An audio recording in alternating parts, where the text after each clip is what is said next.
Morning, Ian. Hey, Anita. Like a haircut. Oh, thank you very much. Good morning. Good morning. And Eve, was that you? Yes, it's me. There we go. It's not always easy for me to tell. Ruth, good morning. When you don't have like when your camera's on and you speak, then it puts you in the first cell for me. But then I'm like, ooh, who is that? I guess I pick up your voices pretty quick, but Ruth, Good morning. good morning. Well, it's always delightful to see you. And Eve, you are very springy in your yeah, like you got your hair like this is going out into the garden but looking I like it too. Hi, spicy. Anita. Yeah, I like it too, girl. You look cute. Thank seriously. you. Hi, Ruth. It was very cute.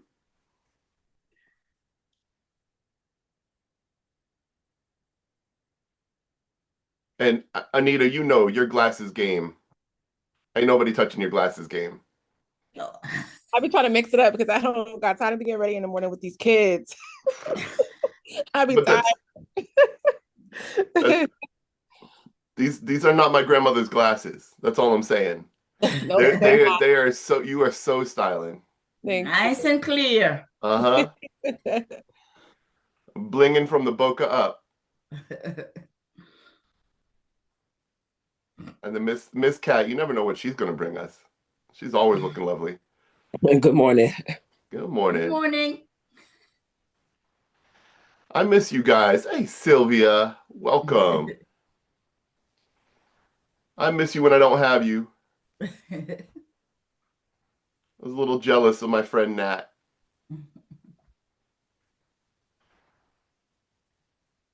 but that's why I keep you. Basically, that's why I keep you. That's why you're gonna be in my CHW network. You're my people now. You gotta understand. Like it or not, Cat, you're my people now. Okay? If you need something, I expect you to call on me. If Yes. I need something, I'm gonna give you a ring. You Yes. know, And you're that's gonna just how help it me goes. with my resume. Let's go. What Let's go. what to put on. Let's go. Anita's note taker, approve. Kat's note taker, approve. Sunny's note taker, approve. Okay. Remove. Is everybody else hearing like an echo? I'm not until you speak. Yeah, I hear myself twice now when I speak. So is it me? Just my computer? Should I restart?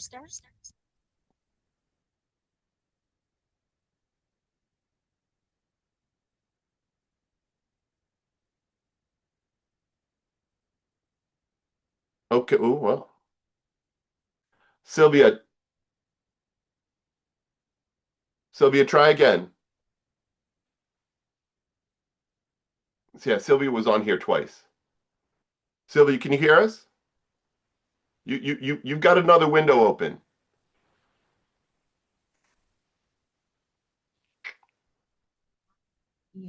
Did I close it? I closed it and you turned your mic on for your second one. So you don't hear the echo now, do you? No. Is that other one gone? I closed it. Okay. I kicked So her. I kicked evil Sylvia out. Evil, great. actually, I kicked the good Sylvia out. I'm stuck with you. We got evil Sylvia stuck with it. Hey Anna, good morning. Sunny, there's no evil Sylvia. Good morning. We know this. Good morning. Ian, I have my Good camera on morning. and So I'm here gonna I hear you. yeah, I'm What's gonna be up? on mute most of the time to protect you guys' ear because the kids have no school and they're like as loud as the Brady Bunch. Uh-huh. Uh-huh. All nine of them. Oh yeah, listen. I don't know what I was thinking. Yeah, what I was thinking. Famir, we won't go down that road. We won't go Right. down that road. We stay positive in this class. No, I was about to stay positive. I'm positive your man's pretty good looking. That's all I'm saying. That's all I'm saying. You you got something going on there. You got something going on there.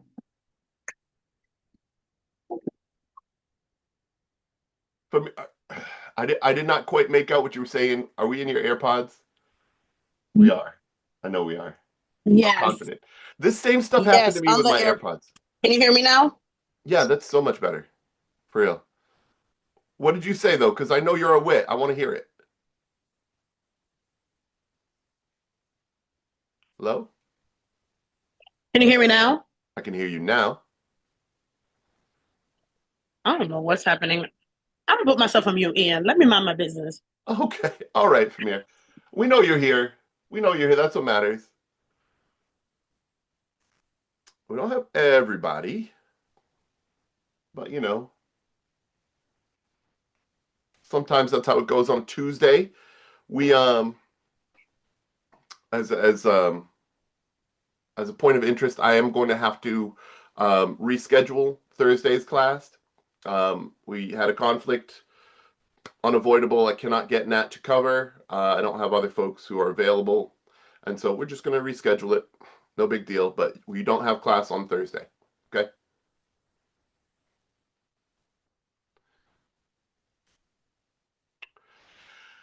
Well, let's see. We got 9 of us.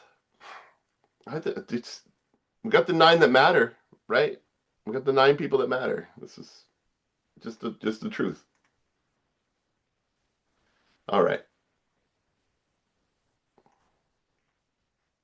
Any news out there? Anything special happened over the weekend folks want to talk about? Anything going on?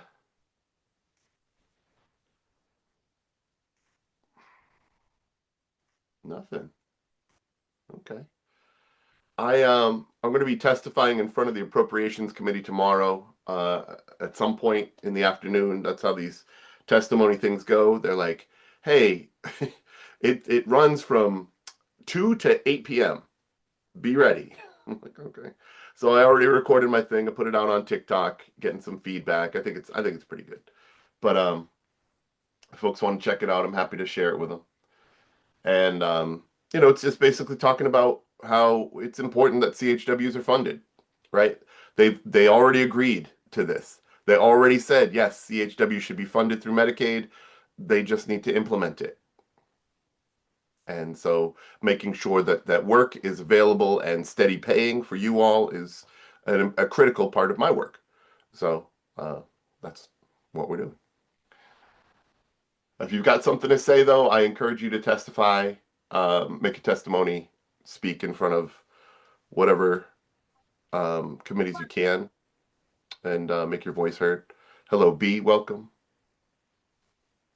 I heard I saw on news, Ian, where they were saying Homeland Security was like on shut off because there's no funding for it. Yeah. Probably because too many people with ethics are at the are heading up Homeland Security and are unwilling to do the things that are being asked of them. If I'm to share with you my theory. Fee, what's going on? We got Kaza coming in. Here's Evgenia. All right. Happy Tuesday, team. Happy Tuesday. B, if I did not say, bienvenue.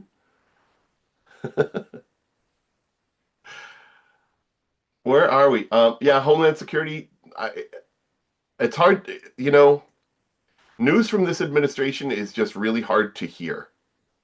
It's like every other thing. What is going on? What is literally going on? And some of it's like it's so hard to follow because it's just strange. So I don't even I yes, I hear that and I'm like, huh. it's just like what next? You know? I think it's also due to that partial shutdown. And I hope that they straighten this stuff out because I'm supposed to be flying in March. And let me tell you, I'm scared because, you know, I don't want like all these people that are working at the airport to be calling out and coming in tired because other people are not coming in because they're not getting paid. Right. Yeah. Yeah. That's, appropriate staffing saves lives. And whether you're talking about nurses, whether you're talking about teachers, whether you're talking about TSA officials, um, it all plays. So, yep. I hear you. We were talking last week about cultural humility, right? And we'd already seen this video, right? So give us the lowdown. Like what did we learn from watching this one? What did we experience? There were two videos, right? What happened in the first one? Do we remember? It depends on what order we watched them in, Oh, we- but Sure. we were scared of mean Francis. He's never mean, and he was mean. That's it. He did a beautiful job playing a role for us, V. And yeah, but he was very judgy. He was very controlling.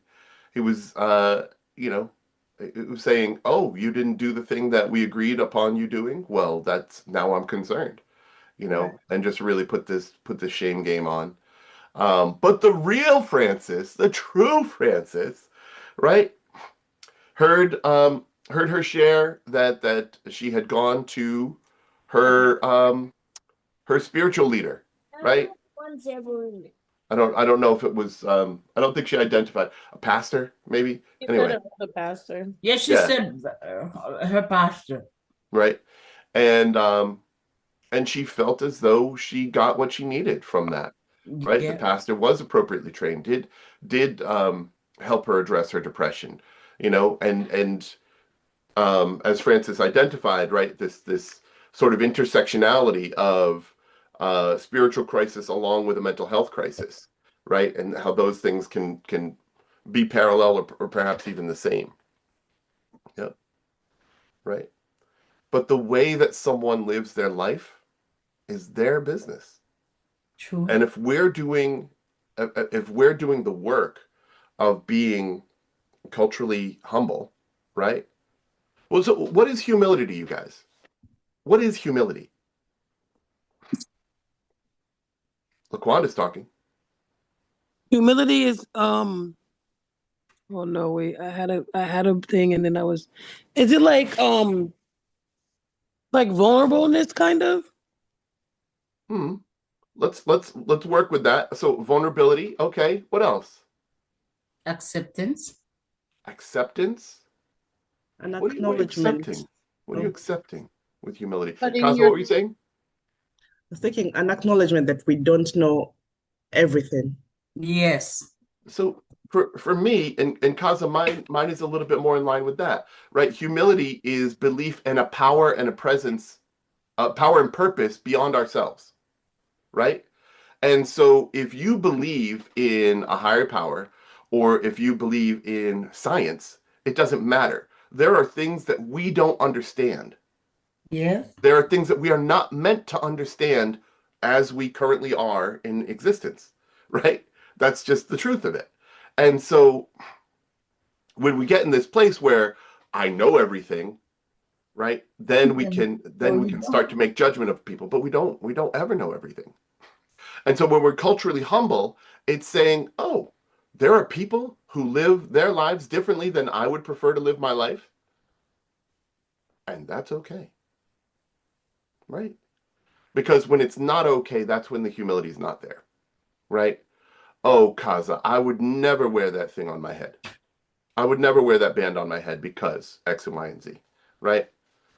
And Eve, no. Wearing a thing on your head, that is against God or whatever. Right? In my faith. No. It doesn't matter. It doesn't matter. The way you live your life is the way that you live your life, and the way that I live my life is the way that I live my life. Let me be. That's right. And it hurt none, do what thou wilt, right? Treat others the way that you wish to be treated. And that is just with, I think, what you were talking about in Eve acceptance, right? This acceptance that I accept that the way Henia shows up in the world is the way that she prefers to show up in the world. And that's the best she can do. Same for me. The way that I show up in the world is the best that I can do, right? Anita likes my haircut, but I was cursed with this face. this gorgeous face that people always, like wanna hug and kiss, and it's a curse. Lots of laughing. Lots of laughing out there. I'm not sure. No, but we all show up in the ways that we show up, and that is okay. Not only is it okay, it makes us stronger, and it is beautiful. And so, got a little ahead of myself there. All right. So we're going to look at, we talked about these, right? So we look at cultural humility. Who can read for us right here? Cultural humility is important. Come on in. Cultural humility is important. Truly understanding cultural diversity takes a personal journey. You must open your mind and heart in order to develop cultural humility. Cultural humility requires studying histories of oppression and discrimination, looking at your assumptions and prejudices, putting your assumptions aside when working with clients, being respectfully to clients. Being respectful to clients. Apologies. There have been some edits to these slides. I was trying to make the adjustments that I needed, but yeah. I want to come back to that first part. It's a personal journey. Look, we were raised, all of us, many of us, right, to believe certain things, and especially that certain things are right. I grew up in a Catholic household. I was raised to believe that certain things were right. And in believing that certain things are right, that meant that other things, right, by extension, are wrong. If this is the right way to live, then living this way is wrong. Okay? That's how it was in my upbringing, right? It's a personal journey to move. Go ahead, Anita. No, I was saying, growing up being Catholic, as a kid in the sacraments and Sunday school every Sunday, I'm like, I was so confused. I'm like, they just made it think that it was supposed to be this way or in this way only. So I'm like, I was so confused. Yeah. And I mean, I don't know what to say about it, right? So in kindergarten, we were introduced to this idea of faiths, right? And everybody who came into, now I was raised in a Catholic household, but I was never christened. I was never nothing like that, because that's not what my father believed. All right. But my grandmother, that was her thing. She taught CCD, she ran mass, right? She was one of the only women in the church, to be able to do that, right? To give the sacrament. And anyway, that just wasn't part of my life growing up. But I lived in her house when I was in kindergarten, and we had this, what's your religion day? All right. I don't think we do this stuff these days, right? Because it does create this kind of othering. But I didn't know what to say, right? I had kids come up and say, oh, I'm, Christian. Oh, I'm Jewish. Oh, I'm Orthodox, right? Orthodox Catholic. Okay. Fine. Great. Ian didn't know what to say. So I came home. I was all broken up. My dad wasn't home from work yet. Graham sat me down, and she took out the Bible, and she showed me the stuff that she had taught me, and it was stuff that I agreed with. And Dad comes through the door, and I go, Dad, I need to get christened. He goes, you've been talking to my mother. And so he brought me upstairs, and he cracked open a book that he's got, which was World Religions.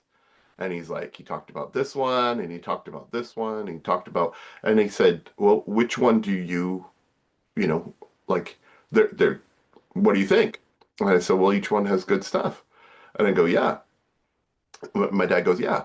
and that's it. And my dad said, that's why I haven't decided.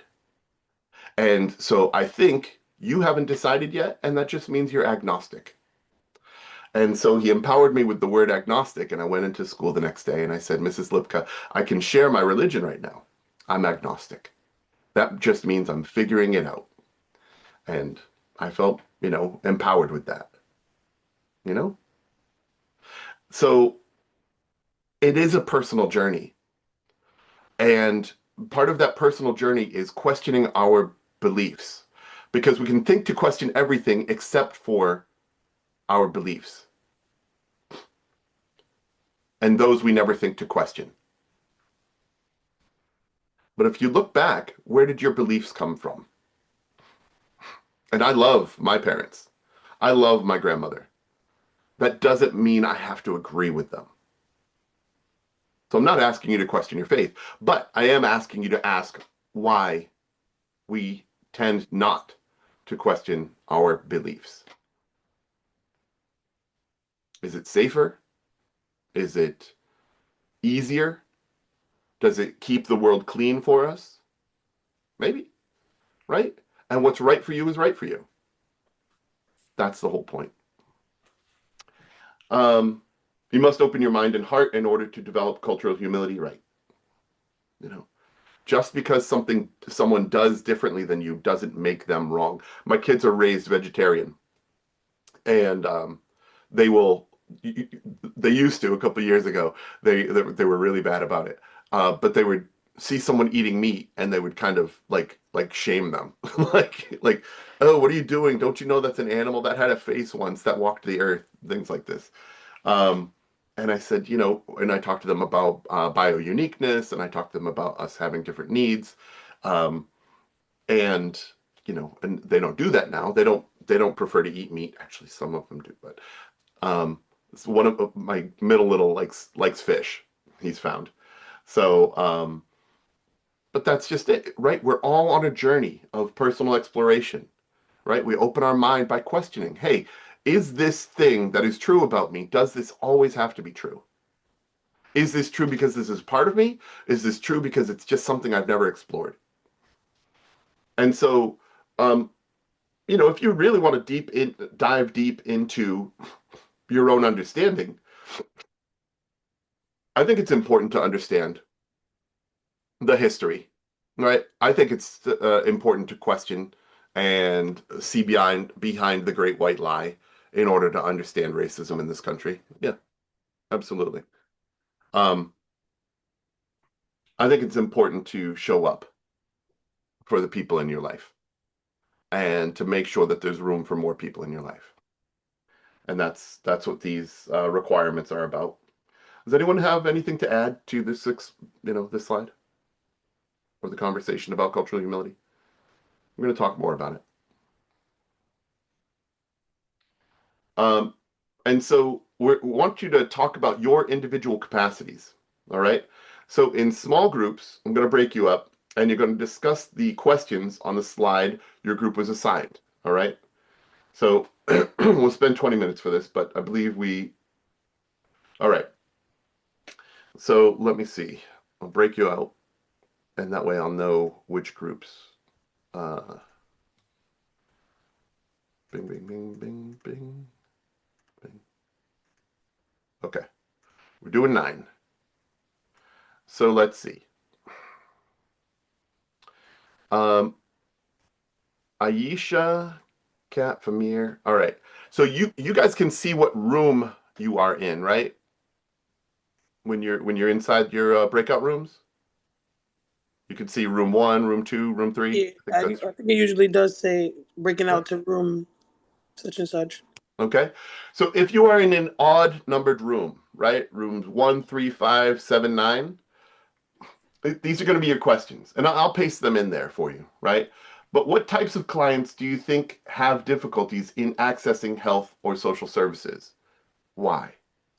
Right? What types of clients do you lack experience with and knowledge about? What types of clients are you less comfortable working with, and why?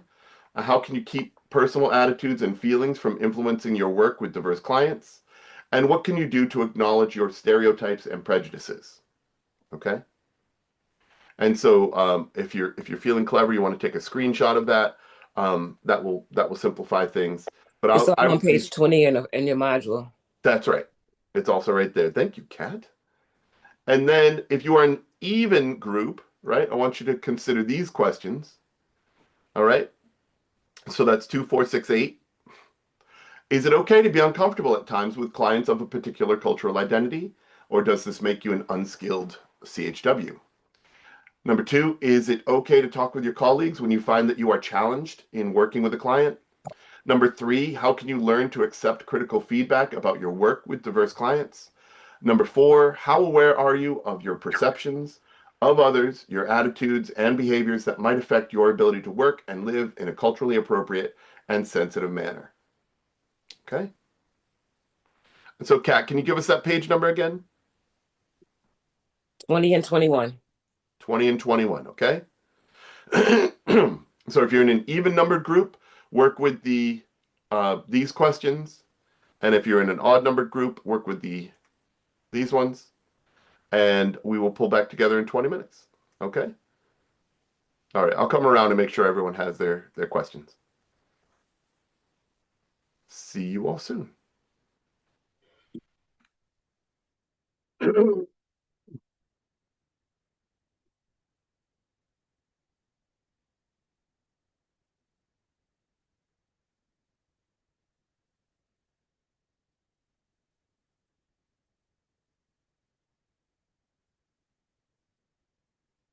You all set, Kaza?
I will say, yeah, something similar, but I would say the major reason for this problem is information asymmetry. People might be Hey, Laquanda, what's happening? Hey, there seems to be nobody in my group. Oh, look at that. It's just a note taker. It's a ghost. Ah, ghosts. Those note takers throw me off. Yeah, that is us. So I'm going to move you to room 2. There we go.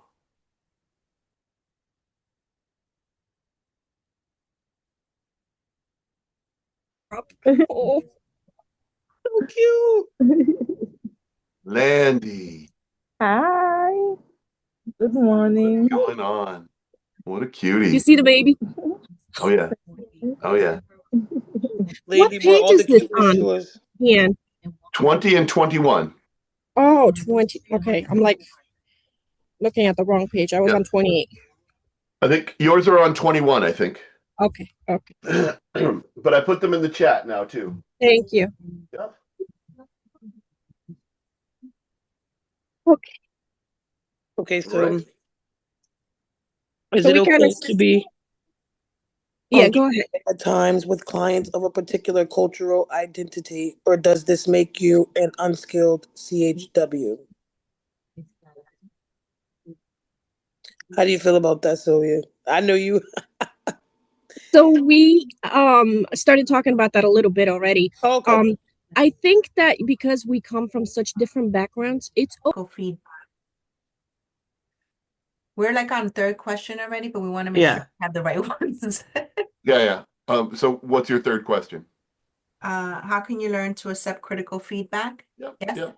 Okay. Yep. I put them in the chat for you too. Oh, okay. Okay. Yeah, I have okay. All Thank right. you both. Thank you. How can you learn to accept critical feedback about your work with diverse clients? I like a statement I don't know who I had said many years ago that feedback is the breakfast of champions. I think in every job, even as president, everybody's going to get feedback. So it's par for the course. So I don't know how we can learn, maybe just knowing that that's how we get better. That's how we. Any group, I think any group we lack experience about, we're still going to do our best to support them. Yeah, that's what I think too, What types of clients are you less comfortable working with and why?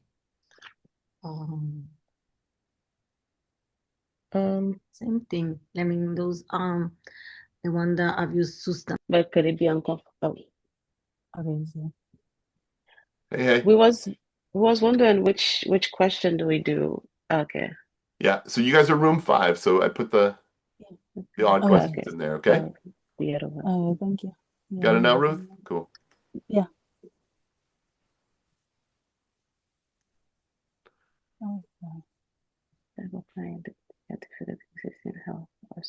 Yeah, well, it's a beautiful place, but I have beautiful place at home, beautiful house, everything is good there, was the good, but it's okay. Let's go back to this question. So I was saying like, what type of clients are you less comfortable? So I'm just, imagine that. Mhm. Yes, and there is another question that says, what types of clients are you less comfortable working with? Why?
It all depends. It all depends on the situation. If it depends on, like, if you're working with that person, they're really, really, really prejudiced to the point where you can't take it and it's really affecting you. I think you do have a right to say, I can't. It depends on how far that person is going with being, Yeah. racist or whatever. For instance, when I was an interpreter, like I like to each its own. Like I don't like abortions, and I had like a family member who had done it and everything, but when I was interpreting, I had to interpret Yep. So well, you're right. HIPAA is probably just strictly medical, but I'm thinking of the big aspect of it. Like, it could be something that is tied into a medical. No judgment, right? Sorry? No judgment. Yep. Yeah, that's a good one too. By practicing, self-reflections. Mm-hmm. Yeah. Yeah, self-reflection. Yeah. And there's are you enjoying playing with his private part? And I was like, what? I just left the room because it's like that's uncomfortable. Yeah. He was weird. Yeah. He was saying Read more about this culture, read more about these people to feel something about it. Maybe something like that. Yeah. Let me see. Yeah. Prejudices. I don't even know what that means. Look that up. I didn't think about myself. So I think we can always get more aware. Yeah, for sure. I totally agree. I mean, I was actually just it's break exposed. time. We It's what? forgot. It's break time.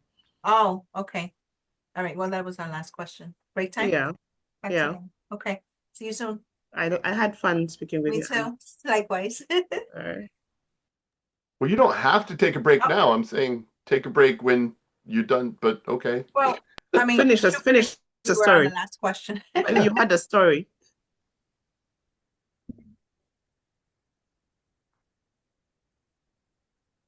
Oh. It says,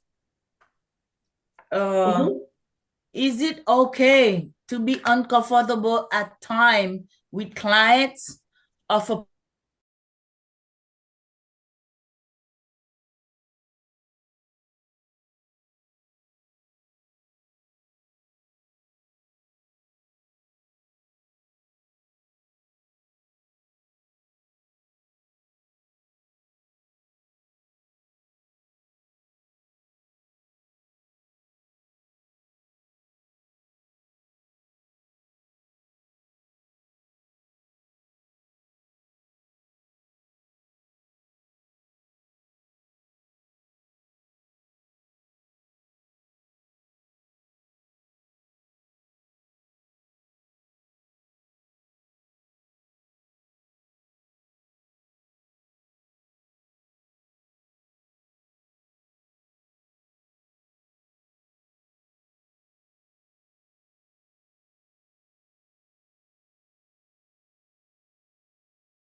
Welcome back.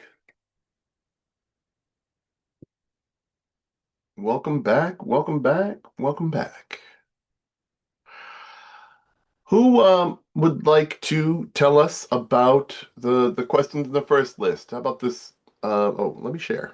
Let me share.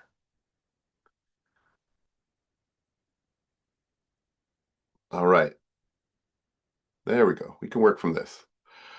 So these questions, right? What types of clients do you think have difficulties in accessing health or social services? Why? We said the homeless, mental health, people have mental health problems, people from different countries and ethnicities. And we said the reason why was lack of knowledge, language barrier, and improper resources to help them get to what they need. Yeah, excellent. Homeless, immigrant, migrants. Who else? They can't be the only ones. Yeah, Kat's absolutely right, but yeah, who else? we say immigrant, undocumented, like folks that come from another country, maybe because they fear, deportation. Yeah, right. Right. So some of these nonprofits they receive government funding, and and that might be a thing. If you're in a country and you fear the government, then you wouldn't want to engage with agencies that use the government. Right. A fee writes, Black people who historically experience medical abuse. Yeah, right. I can certainly see that. I know that that's true for some of my friends. Who else? Well, that's a good chunk of the population right there, 14%. I'm not sure if it has been said, but elderly as well. Sure, elderly. Yep. And why? Because they don't advocate for themselves as much. Sometimes it could be that they don't have like the support system that they may need. For some of them, it's just not enough, they're scared of going to the doctor because like they're scared that they're gonna be stuck with bills and such. Mm-hmm. Some of them can't get out of the house, so like transportation and all those, and they're just unaware that there's services available. And sometimes their beliefs too. I've had people who have strong beliefs against, like, even though they qualify for food, for SNAP, let's say, they refuse to get it because they're like, oh no, that's like, that stigma of being on SNAP from like when they just don't want it. Like, no, thank you. Let somebody else who needs it take it. And I'm like, you need it. You need it, right? Exactly. You're here today because, and you need it. And you've paid for this, right? You're part of this community. Would you want to see your neighbor starve? No. Then why will you go without accepting this food? I got a lot of that when I was helping folks quarantine and isolate. They were like, I don't usually do this. And I said, that's okay. These aren't usual times. We're all, going through hardship at various points in our lives, and whatever help is out there, I encourage you to accept it. Would you want someone to accept food from you if you had it to give? Yes. What are we doing? So, but I just, you had to put it to them that, and Sylvia, I agree. It was, there were certain demographics where I would expect to see this more, where it's these older folks, who have lived through sort of the boom times of the American empire, and never thought that they would be on the needing end, and here they are, right? There are also a lot of folks out there who never end up asking for the help, and they're struggling, right? They live in $500,000 houses where they can barely make the taxes and keep the heat on, and it's just a point of pride, and yep. With what Sylvia said with the elderly, I'm the one like who takes care of my grandmother, and when it was time for her to renew her insurance, because she has a house, and because she has a house, so they did not allow her to, because she's like she has tenants, so did not allow her to get the state insurance because they assume that she's like receiving like a bunch of money with her having tenants, and and because of the house she can't get insurance, which is totally the opposite, because like she could barely pay her bills. Right. Yikes. Well, that might be something to consider for her. I mean, I like helping people out, but you've got to be able to be sustainable too. But I hear it. I hear it. I will say though, nowadays, especially in this time, I do have clients whom are in need, whom are working, but because of the rules that we have now with SNAP and everything, it almost feels like I'll have clients say, I've never asked for help, and now that I need help, in order for them to get approved for SNAP, they have to jump through so many hoops to just be able to get a little bit of help. And it's very discouraging to them. And a lot of them will start with the process and then not finish because they're just like, you know what, this is just too much. I can't. Right. Like, somebody's If struggling. you're Let's say homeless they're by law, they have to expedite it. Sorry, I didn't mean to interrupt. No, you're good. I'm saying if you're homeless with EBT and food stamps, by law, they have to expedite it, even for cash assistance and food stamps. If you have documentation that proves that you're homeless, they have to, by law, expedite it versus everybody else. Right, but that we're talking about homeless, but nowadays they have also like bodily able to work. So now you have to be getting either a doctor's note or you have to be working in order to be able to collect unemployment. I mean, or SNAP taking a class, but yeah. Which for some people, like, yes, they're doing all of that. Like for some people, they're collecting bottles to make ends meet, right? And DSS will say, okay, well, show me proof, because they will look at that as income. Now, where are you going to find this proof of collecting bottles? And, what are you going to do? Bring in like all those little receipts and everything? Or like panhandling? Show me proof. Yeah. Like they'll look at it as if some sort of like self-employment or something. You know what I mean? It's like, no, that's not what it is. And they will not continue until you provide them that proof now. Yep. So it's really rough out there. So if we're to generalize, right, all of our clients are in some type of hardship. All right, whether it's age related, whether it's skin color related, whether it's gender related, whether it's nation of origin related or language related, they're in some brand of hardship. And the people who have difficulty accessing these things are folks who don't know about it, folks who have trouble getting to it, and folks who don't trust it or want to deal with the hassle, right? If we're already at capacity, if we're already like in this place of fight, flight, or freeze in our minds, we're already in survival mode. Can we handle one more hassle? Can we handle one more piece of paper, one more document to fill out? Maybe not. Trust me, I know, Ian. I've been filling out documents for the past month, every day. Okay. And like it's hard. But understand that everyone is going through their own struggle. That's the piece. That's the real piece here, right? It doesn't matter who we're talking about. It doesn't matter what group. It doesn't matter what mix of dimensionalities that these groups have. Everybody's going through their own hardship. What about number 2 here? I don't want to cut anyone off. If anyone had anything to add to number 1, let's hear it. But what about number 2? What type of clients do you lack experience with and knowledge about? I had put special need people.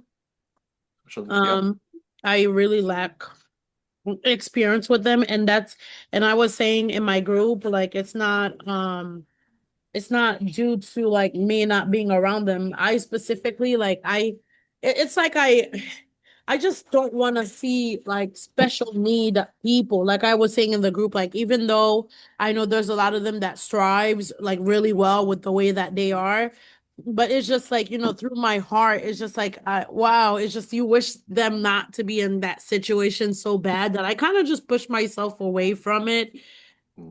I don't know if that makes sense, but well, for me, I mean, sense or not, that's your truth, right? It's not about making sense, and I appreciate your courage in sharing that with us, right? I don't know why I feel the way I do about certain groups, right? So through my work as a community resource coordinator, I ended up working a lot with homeless folks, right? But prior to that, and I would say to this day, when folks smell like urine, when I can detect a low level of hygiene, that's really difficult for me to be around, right? I will distance myself all day long, right? And it's not, I don't want to, it's not the person, it's that smell. It just sets me Yeah. off. And you know, but that's something I had to confront within myself and be cognizant of, right? So like, if I'm not suggesting that you change it, but you're making this recognition of yourself. And if you were to change, that recognition had to happen first. So you're on your way to being who you're meant to be. That's true for all of us. So no self-judgment, please. Okay. You know you're good. But that's just it. And so I no longer lack experience working with homeless or knowledge, right? But I found it very challenging to work with homeless folks because there would be that segment of the population where they didn't have access to showers, where it was, you know, they were sleeping. It was too cold to get up and walk. And frankly, you know, this was a way to get them a little bit warmer for the moment, to urinate on themselves. And I would never want to be in that situation, but I understand. I can understand if that's what someone's going through, right? Or maybe it was so cold that their arthritis was acting up and they couldn't move, you know? So, and that person doesn't deserve my disgust. That person deserves my assistance in whatever way I can offer it. Any other folks that you want to talk about, the clients that you lack experience or knowledge?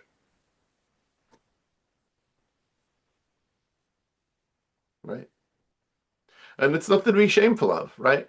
I don't work with, and I haven't specifically had as clients folks in the transgender community, right? I have friends, I have associates, but I haven't worked as on a client basis with transgendered folks. Just a fact. You know, and so that particular level of challenge is something that, you know, is more distant to me, except that I can talk to my friends about it. But it's not my friend's responsibility to educate me, right? And so I can't also step into that.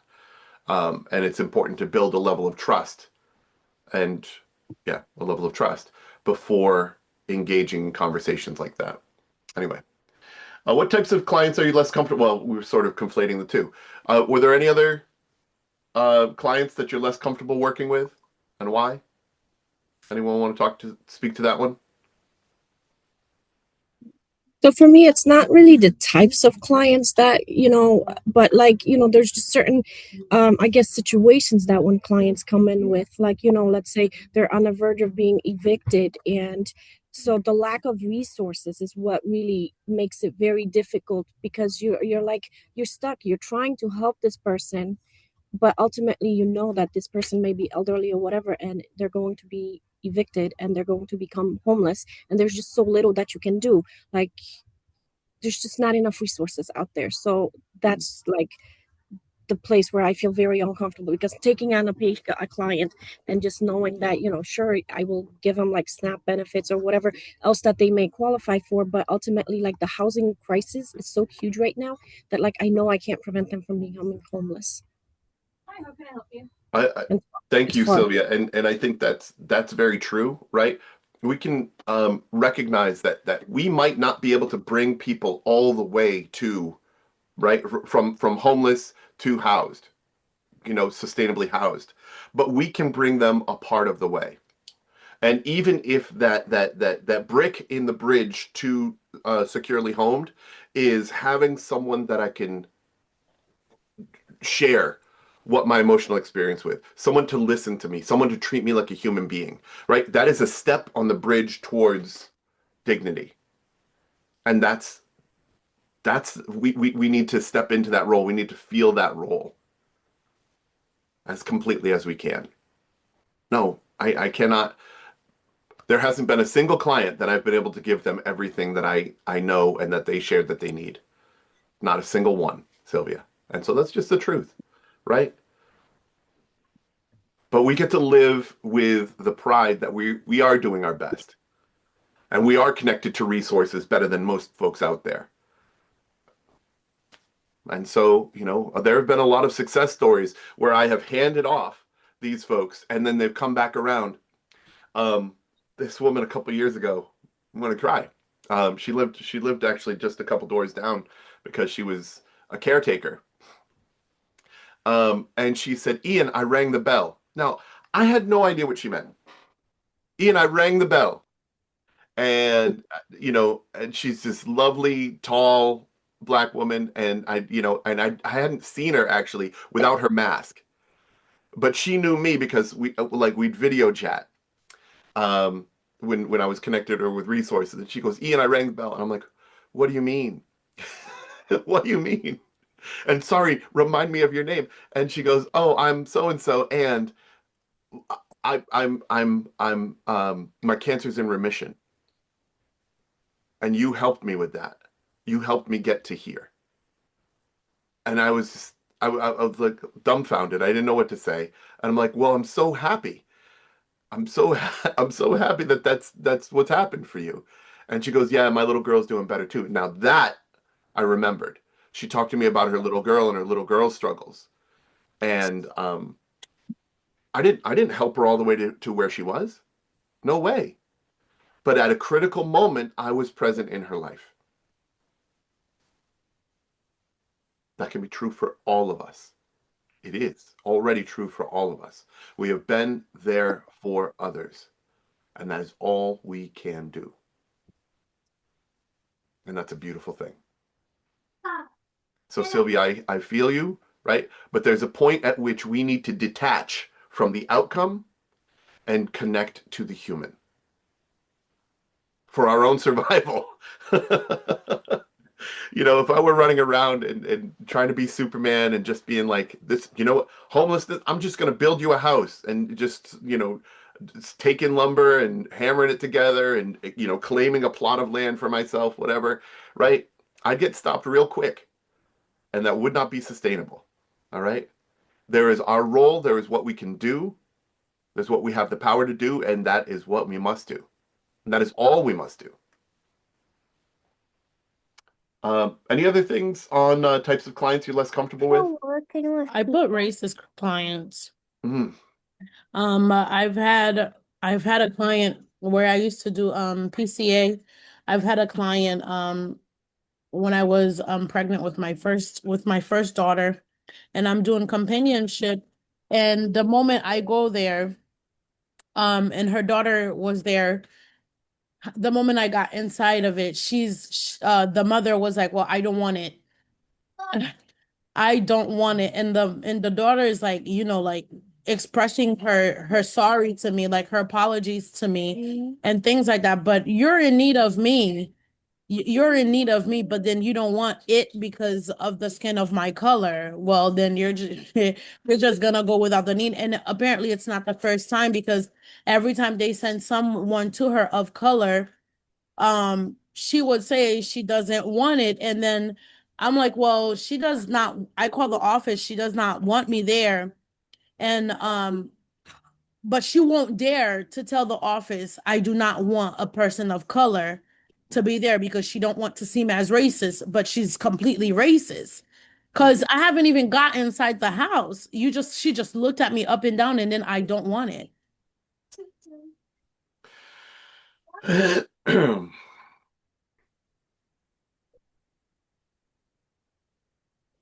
And we can't force services on anybody. No. Right. And whatever the reason, whether it's racism that creates their barrier, or pride, right? Like we were talking about earlier, we can't force it. You know, and Famir, for my own protection, if someone didn't want services from me because of a dimension of identity, a physical identity that I have, something I can't change about myself, I would not want to engage with someone like that. Oh no, I definitely turned my back. I turned Yeah. my back around and I went home. I said, Yeah. okay, it is not here no more. Right. You could stay hopeless.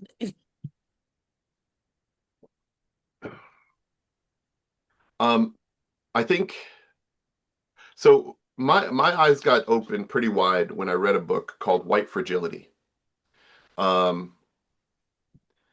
And there's a couple things in there. All right. So, long story short, when I am, and again, this is rich coming from a white man, right? But when racism is directed my way, I try to sit with it. I try to sit with it. I feel safe enough to sit with it and to say, whatever the source of this racism, it's legitimate. All right. For racism directed my way, there's something that happened in this person's life that's legitimate and it's real and it's true. It doesn't apply here. Yeah. It doesn't apply here, but it's their truth. It's their experience. All right. And so I stay present. I wait a little bit longer. And then if the answer is no, I don't want you around, or if that racism is going to continue, I say, all right, I'm out. But I hear you, that's hard, right? We're here to do the work, and we're actively working on ourselves and understanding and leaning into cultural humility, and to have racism be a barrier between us doing the good work that makes us proud to be community health workers, to be medical interpreters. That's hard. So protect yourself. Always, always, always protect yourselves. Right? And that means protecting yourselves emotionally. Great. What else? Melissa and I, we were talking about less comfortable working with a client that likes to like flirt, and we not comfortable with that. Yeah. We just have to change the conversation, right? Just to build confidence or to keep that client to do the job as a CHW. Yeah. And it's like I said earlier, we're fed some pretty fishy stories about sexuality, right? We're not taught how to engage with female. Many of us are not taught how to engage with females appropriately, right? So we always think it has to be about flirting, about romance, about sex. Yeah, it's an uphill journey, Eve. I'm trying to talk to the boys out here. I'm trying to get them to hear it. But it is helpful to have your story and be able to bring it forward and say, look, when you flirt with someone, and because here's the other thing, women, in my experience, are socialized to, right? There's some pressure for you to like play nice, right? Or to keep the boys happy, right? And that might mean giving them kisses, might mean dating them, it might mean all that. It might mean just laughing cutely when you get flirted with, right? But if that doesn't feel like your truth, if that feels gross to you, if it feels like, well, if I laugh here instead of putting up the stop sign, then he just might keep proceeding down this line. Continue. Which is not safe, right? And so I get that. Absolutely get that. And we'll talk a little bit more about boundaries, but when I talk about self-care, it's always about the boundaries. Yes. Right? Like this is okay, this is not okay. I know you guys find it hard to believe, but I got flirted with once or twice by a client, and it's just like, to a point, it's fun and funny, right? But once it got beyond that, I said, listen, we're crossing a line here, right? And I want to give you my best, and the way you're behaving right now makes that difficult. Not to take it personal. Right. So, yeah, and Again, it's coming from me, but if I speak my truth, if I set my boundary, then I can expect it to be adhered to, right? If I don't set my boundary, and if I don't enforce my boundary, then It's people gonna will go too cross over. far. What's that, Aniv? It's gonna go too far if you don't set your boundary. So it's important for you to set your boundaries. Again, this is always about your own safety, okay? Yes. But just because there's an expectation, or oh, I'm in a workplace, or you're an employee here and I'm a customer, right? Don't expect that they've had that reinforced, okay? Just say, look, I'm a customer here. What you're doing is not appropriate. Yeah. I'm not okay with it. And, speak your truth. Shut it down right away, right? That's not how I prefer to engage. Thank you. Right. But again, within the bounds of your own safety. Anyone else? Some good conversation here.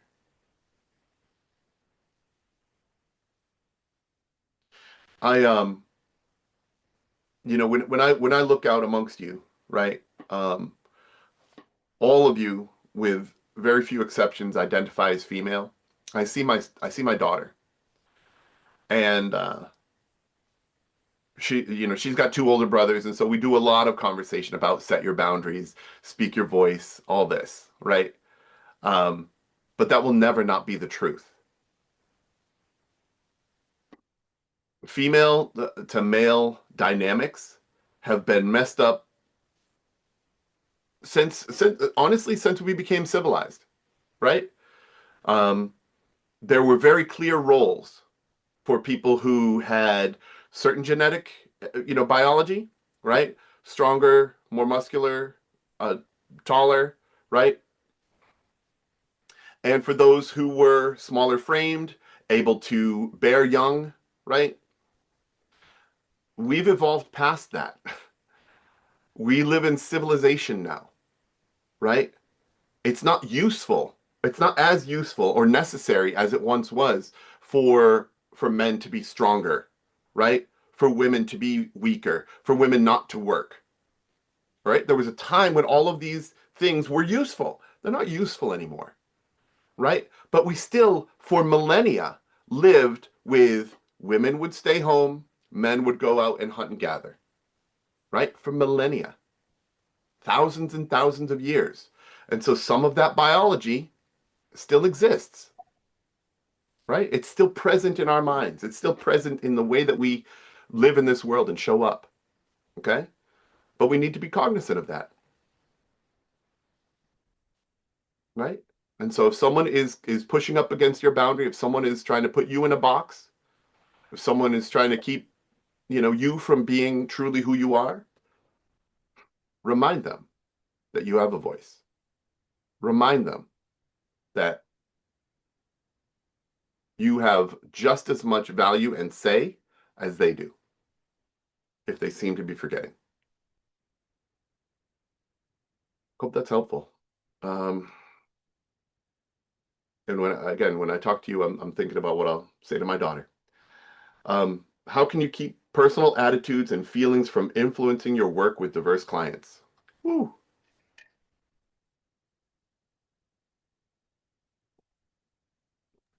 What did you say there? Just Funny. keeping active listening, not judgmental, like not judgment. And then just keep your work in the client's need, not your own opinions, like just keep it, like work-wise. Right. We've got a job to do. Right, Sonny? We've got a job to do, and as long as it doesn't jeopardize my own safety, I'm going to keep moving forward. Yeah. I think this touches on what Famir was talking about too, right? But Famir got that very clear. I don't want it. Okay. Right? You got to walk away. You're only introducing suffering if you don't listen to that. Right? If I'm asking other people to respect my boundaries, I have to respect other people's boundaries too. All right? And it doesn't matter if they're racist, sexist, bigoted boundaries. That doesn't matter. If that's where they're at in their journey, okay. I'm here if you change your mind. Here's my card. Well. Yeah, and Melissa and I, we were talking about to like empower their voice. That's why we're here for.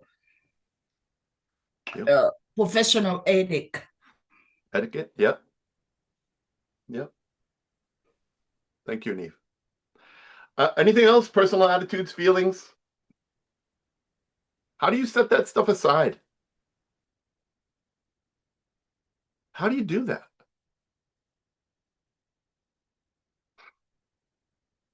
Again, it's focusing on the work, right? Focusing on the work, but making sure that I feel personally safe, right? Yeah. And it's a fine line. I also want to say, like, and it comes up from time to time, just because I've made a decision doesn't mean I can't change my mind. Okay? So if you're my supervisor and I come to you with a thing and I say, and you go, well, can you work with this person? And I go, yeah, I think I can.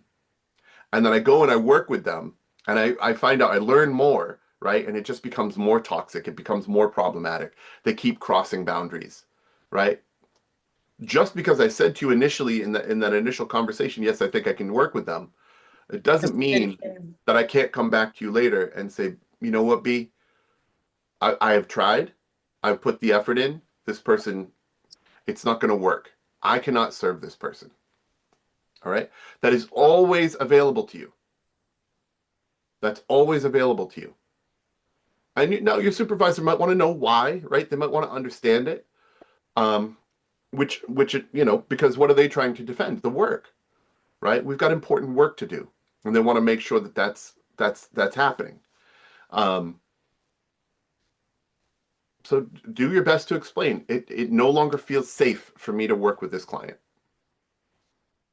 right?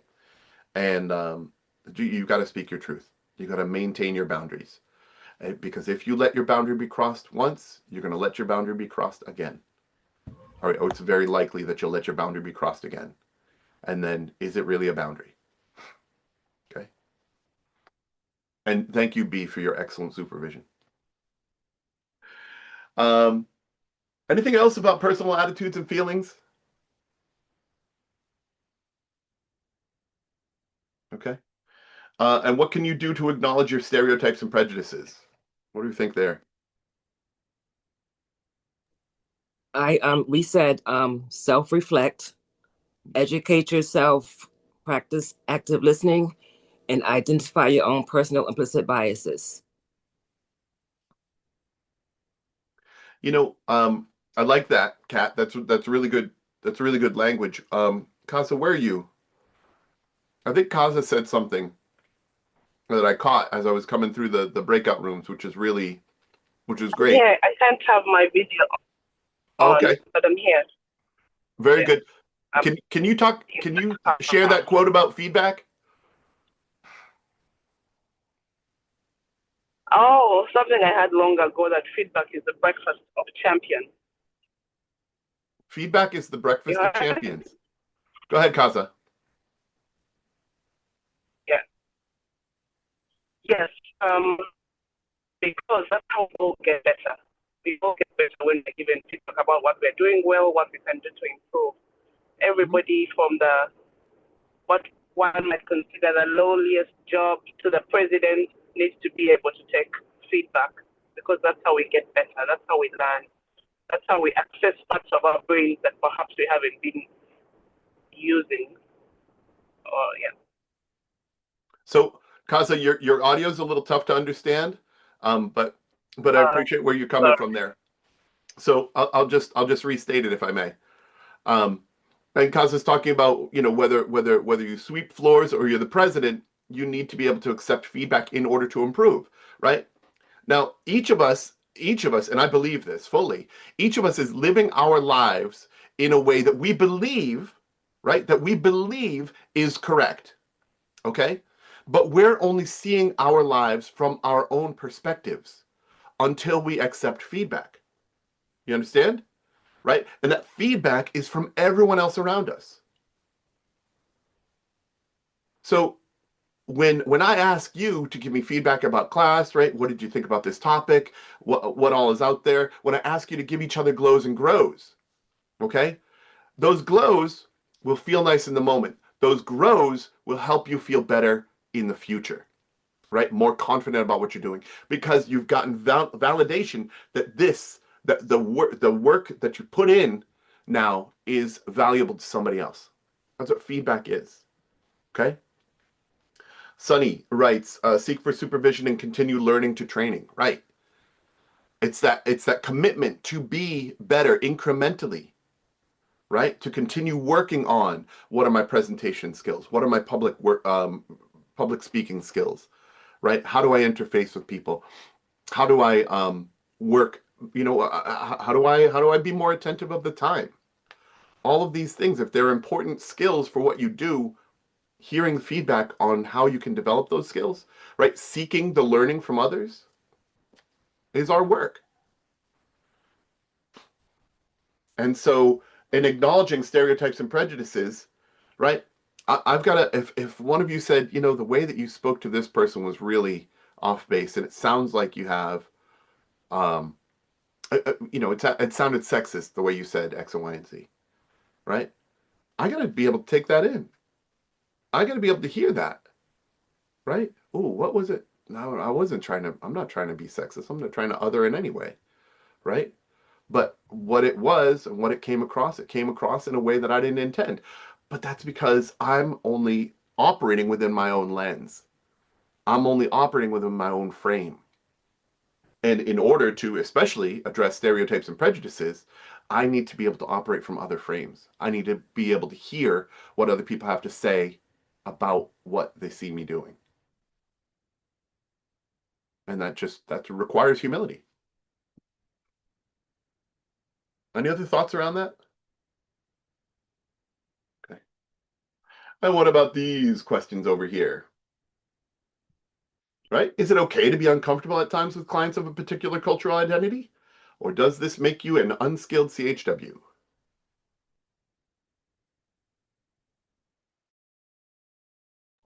I know in our group, we discussed that it's okay for you to be uncomfortable because sometimes you might walk into something that you're not familiar with. Yeah. So it's okay for you to be uncomfortable, and that doesn't make you an unskilled CHW. But what becomes the kind of the point where you might be perceived as an unskilled worker is if you're not open to acknowledging that you're uncomfortable and knowing that you need to, you know, find a level to be able to work with it. And if you cannot help this person, to be able to pass it off to someone else and say, hey, you know, I think that this is way beyond my comfort level, but it doesn't mean that that person should not be helped. Right. That was kind of what we were discussing. Yeah. We've got to lean into our truth. We've got to lean into our truth. And you know, it doesn't make any sense to pretend. It doesn't make any sense to put on a mask because one, that's not sustainable, and two, that's inviting harm. If you're uncomfortable, if I'm uncomfortable with something, I've got to say it. I've got to put voice to it. And we were having that conversation earlier, right? Just that level of awareness is the next step, right? Famir was talking about not feeling comfortable with certain folks, right? I used to not feel comfortable working with certain folks, in particular homeless folks. And I had to talk that out. I had to process that. I had to have a conversation with my supervisor about, wow, you know, like I think I'm doing what's needed for one of the first homeless folks that I served in getting her quarantined and isolated, right? So one of the things I would always bring to the households were canned goods, and I would always bring like boxed spaghetti, and I wasn't bringing silverware. I wasn't bringing dishware. I wasn't bringing any of that. And so I'm smiling because it's so ridiculous now. It's so ridiculous. So I had to put up this this person in a hotel, all right, so that she could quarantine away from the homeless shelter, so that she wouldn't, give other people COVID. And I brought her a bag of goodies and a few other, flats of canned goods. And she's like, "What is this stuff? This is no good to me." And I was sitting there, I was like, "Oh, how dare you?" Right? I'm here trying to help you. Gosh. And she's like, how am I going to cook this? How am I going to eat this? I don't have a spoon. I don't have a bowl. I don't have and I'm like, so I left, and I'm like, man, she's in great, see if I bring her anything in the future. Of course I was going to help her, but like, I was all salty about it. And then by the time I got back to the office, I'm like, wait a second. You didn't think about no her settings and her scenarios. And exactly. That's something that I think about every year when Thanksgiving comes and people are giving away these turkeys to homeless people. And it's like, where are they making this turkey? Where's that turkey going? What don't have oven is anywhere that to going even in? Right. And LaQuanta, that turkey be frozen, girl. Okay, Yeah. frozen hard. And so, I mean, but it just took that, right? It just took that little bit of feedback. And now it wasn't especially constructive feedback. She just, she told me, "I'm not going to eat any of this," right? But then I started to wonder why. And so I went over to BJ's and I got the Pyrex dish sets, right? And I was able to use funds to purchase that. I purchased some silverware, I purchased a can opener, and I said, "Okay, which of this stuff?" I went back to her and I said, "You know what? You're right. You're right. I want to give you things that you're going to use. What of this stuff are you not going to use? And what do you need from me?" And we had a different relationship from that point on. I'll tell you what. And she would, at that point, I don't know this for a fact, but I had every reason to believe that she was directing other people my way. Okay, because the homeless community, they just wanted to make sure that they were secure. They just wanted to make sure that they had a roof over their head, that they were warm at night. Because here we were, it was February 5 years ago, and yeah, I have every reason to believe that she was directing people my way. So. And that's the stuff. You build that trust, right? But if I just stayed in that place where should be happy for what you get, I couldn't grow from that, right? That's not a learning mindset. That's a fixed mindset. We need a growth mindset. We need an abundant mind, right? There's something useful in what she's saying. Oh, right. And so I spoke to the hotel and I said, is she in a room where there's a microwave? "Oh, no, we don't have a microwave in that room." Can we get a microwave?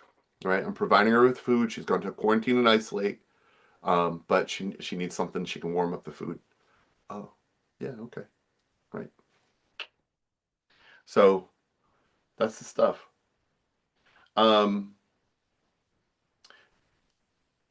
Yeah, you've got to recognize where you're uncomfortable so you can grow. Just that simple. Is it okay to talk with your colleagues when you find that you are challenged in working with a client? Well, kind of handle this one. What do you think? Sylvia, talk about what we spoke about. Oh, sorry, Anna. Sorry, Anna. So what we discussed was it is only okay to talk about it if it's resourceful and useful, not in regards to it being just gossiping. That if it's if you're just venting or gossiping or whatnot, it's not okay. But if you're, because let's say you're looking for more resources, or you've never experienced such a client, let's say, and like, let's say your coworker may have been on the job for a longer period of time and seen a variety of clients, they may be able to give you like some pointers to teach you more about how to deal with the situation and such. Yeah. Right. Gossip is poison. Gossip is toxic. and more often than not, gossip is me complaining about other people, observing faults that I feel about myself. That's what I find gossip is, almost invariably, right? Oh, that person, she's too talky, right? Oh, she's just a little chatterbox. She won't ever shut up. Blah blah blah blah blah. She just thinks other people want to hear what she has to say. Well, isn't that exactly what you're doing right now? Where's the work ethical? Well, so what? Work ethical. The work etiquette? Yeah, ethical. Ethical. Professionalism. I think he's saying like ethical, like work ethics is basically I think yes, what work right. ethic. Right. Yeah, no. Absolutely. It's not the work ethic to gossip. No. You might need feedback for something that you can do better. And right. like Sylvia said, talk with somebody that has more experience. Yeah. Yeah. More experience in the work or more experience with this population. Any of that can be useful. Yeah. Right. But you approach it from a place of curiosity. You ask the question, hey, I'm having some difficulty working with this person. Here's the story. Do you have anything that can, what do you think I should do? Anything. Advice. Come to and I think that was most of what we were discussing, is saying that like it's okay if you're talking amongst your colleagues to get a better help to help that person better for more resources, or to network about maybe there's something that you might be missing and they can help you with that. But if you're talking about it like just to judge that person, like, it's not okay. We don't think that it's okay to discuss with your colleagues a client if it's not in a way to help. Exactly. Listen, I didn't work last night, and the two people that worked last night both called me this morning at separate times to complain about each other. I told them, listen, we need to set a meeting, and you guys need to call a manager. I am not you guys' manager or supervisor. Yes. So yeah, I get it. Yeah. Yes. And in you're put in a position, right, where you're the in between with these two colleagues of yours. And why do they do that? And I'll a piece of that is about your age, right? They see you as older than you've been a source of wisdom for them in the past, right? And they know I don't bite my tongue about anything. I'm sorry. Right. So good on you. Good on you to call it forward. It needs to be a meeting. We need to talk this out. Excellent. Anything else that we want to share about that one? I was going to say that Anna, I was going to say that I think it's important because it allows for a different perspective. Sometimes we're used to doing things our own way, and just, because here at work, we bounce ideas off each other every time, and it just allows you to do things maybe differently. Love that. Yeah, we need it. We need each other's perspective. What about accepting critical feedback? Oh, sorry, that was it. How aware are you of your perceptions of others, your attitudes and behaviors that might affect your ability to work and live in a culturally appropriate and sensitive manner? What about our self-awareness? Euphenia? Were you waving to me, or are you up to something else? Oh no, I'm listening. So self-awareness. Yeah, I mean, we have to know more about the culture, about the background of the people that we meet, our clients. So, if I would know who is coming to me, I would have like spent time, few hours to read and watch some videos to know more, or maybe talk to someone who met people like that. It's kind of helpful. I think this, rather than accepting feedback, thank you, Eugenia, is about seeking it. Right? I know that I don't live a female paradigm. Right? I don't live a female paradigm. I don't live a darker skin paradigm. Right? I don't live in a world where people look at me funny because of the way that I speak English. Right? I don't experience any of those barriers. Right? But I can have conversations with folks who do. Right? many of you reflect those challenges, right? And so I can have that conversation. Hey, what is it when, how does it feel when, how do I address this, right? And so,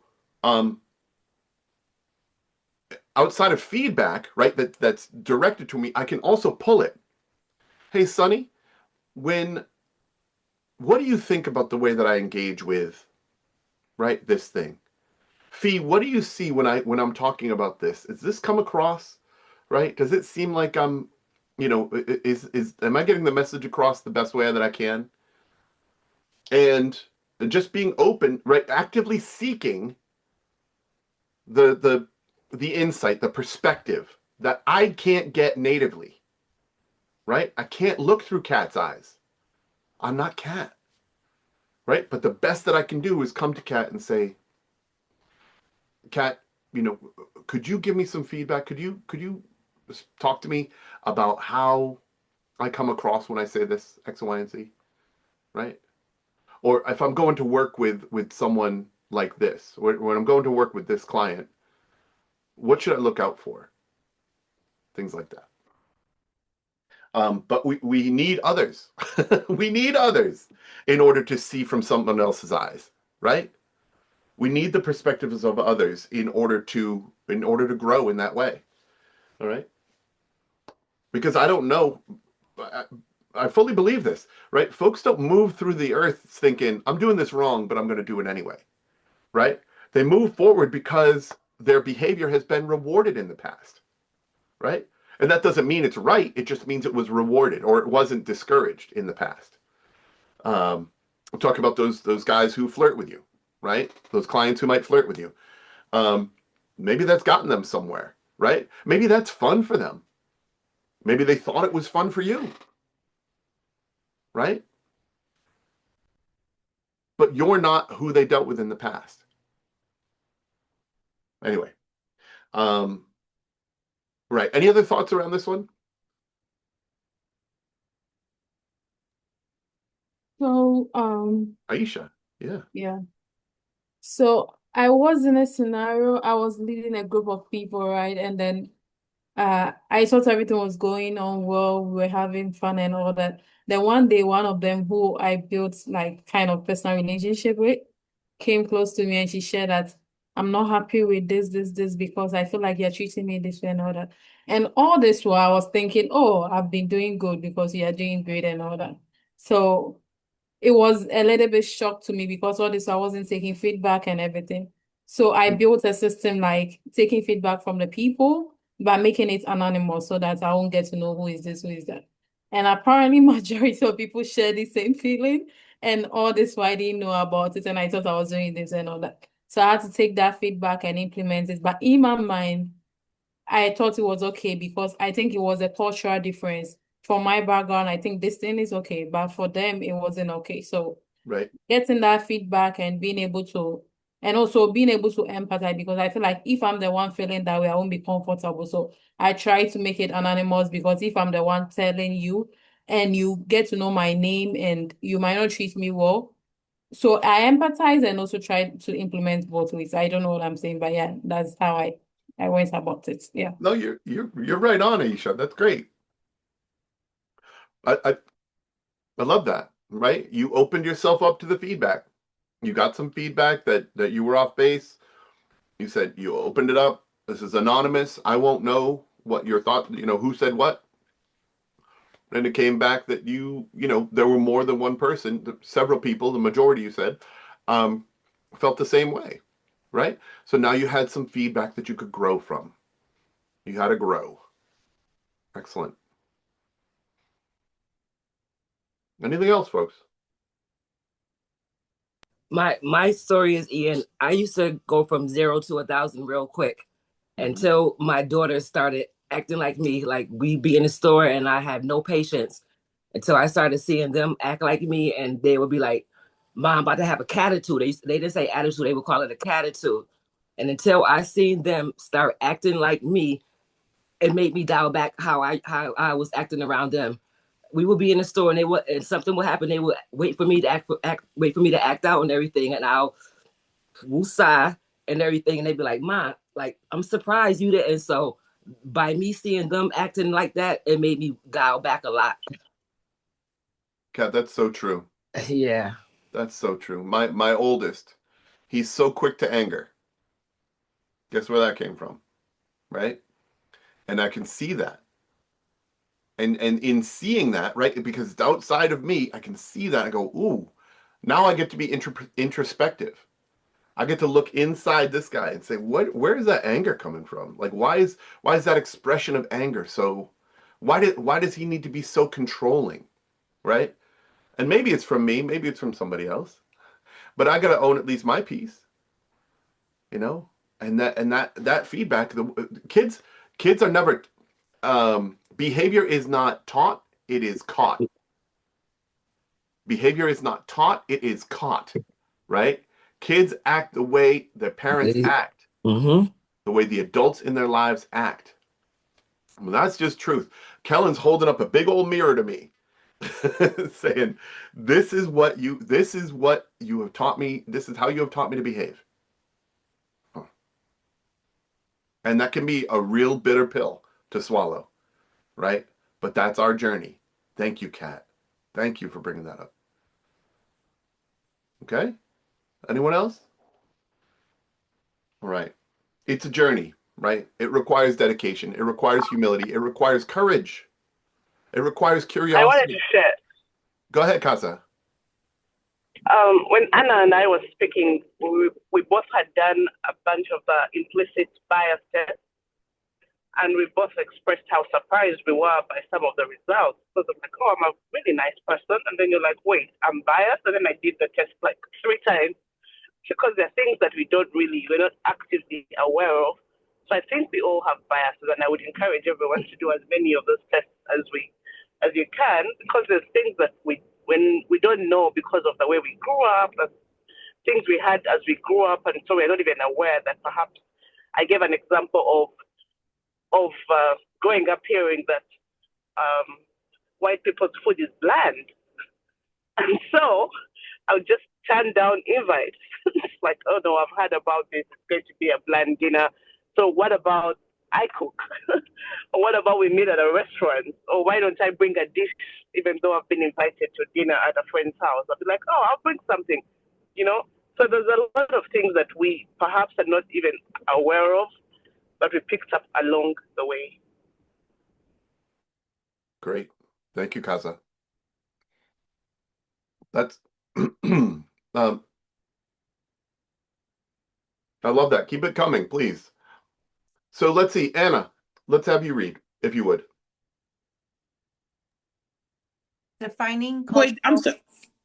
Oh, sorry, and I'm always cutting you off. I didn't know if we passed that last slide. Okay, sorry. We can go back. No, I didn't know that we had got to the last point, but Aware of your perceptions of others, your attitudes, behaviors that might affect your ability to work and live in a culturally appropriate, sensitive manner, right? Kat and I were talking about how our kids give us feedback, just not even intentionally, right? But the way that they behave reflects, how we taught them to behave. oh, okay, that was that part. Okay, I thought that we just skipped past. Okay, so we were there. Okay, sorry. But I was listening. I thought that we were still on 3 and we didn't get to 4. Sorry, Anna, I'm over here interrupting you. I apologize. What do you have something? Okay, No go ahead, Anna. Okay. Defining cultural humility. Cultural humility is a guide that emphasizes having curiosity about power dynamics and cultural identities. Cultural humility is being flexible enough to engage in self-reflection and self-critique, understand that all cultures deserve respect. Mm-hmm. And I also like to make the point here that all culture is individual. All right. And I've said this before.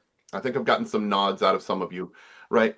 Every one of you is different from the people that you grew up with, from the people that you learned around, right? From the people that you currently live with, or are in your circle of friends, people you work with.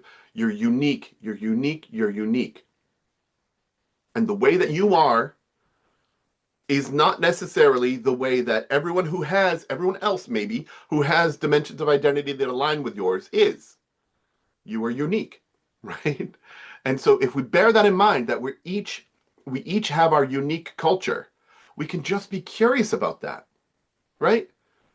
And not only not only am I different from you all, right? But when you look at a group, everyone in that group is an individual. Everyone in that group has their own individual culture, right? So there's a strength in that. There's an awareness in that. There's a curiosity that I can tune into in that, as opposed to saying, oh, all of those people eat papaya for breakfast. I don't know that, right? I might have gotten information that said people from this, from where these folks are from, have papaya for breakfast. That doesn't mean that any of them even like papaya, right? Anyway, papaya is delicious. All right. So it is time. This is what LaQuanda was really saying, right? But she didn't want to use the words because LaQuanda's sensitive to me, right? She understands that I'm fragile. But what she really meant is break time. Shut up, Ian, is break time. So thank you, Anna. I would never say Thank you, LaQuanda. It's a little harsh, a little rude. Not at all. But let's take 5. We'll come back at 10:53. See y'all then.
Okay.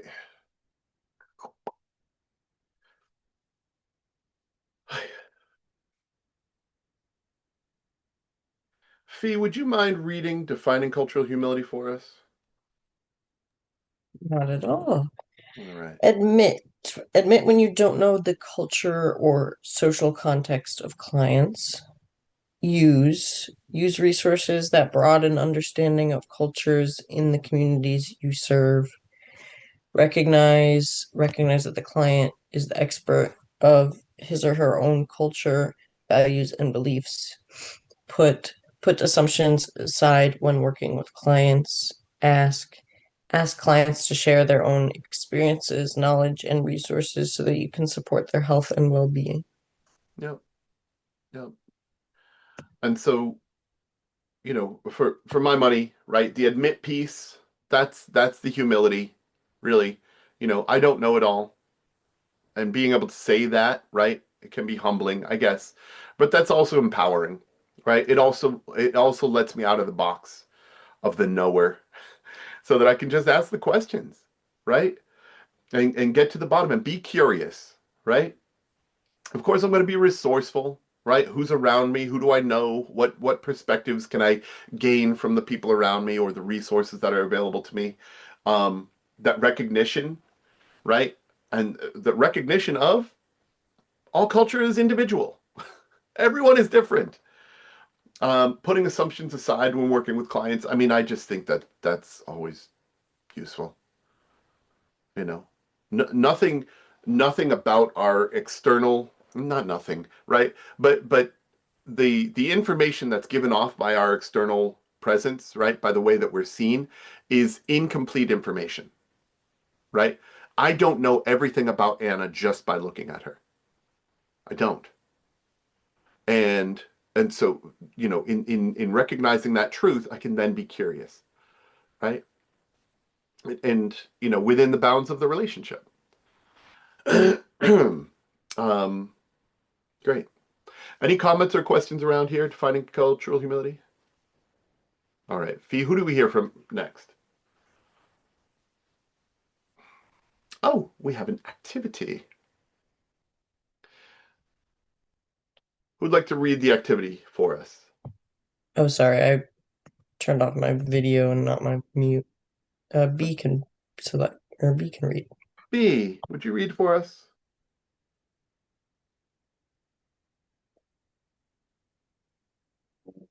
Assessing individual capacity. Take a few minutes to fill out the individual capacity chart in the participant manual. Page 22, Module 7, Individual Capacity Building Assessment Chart.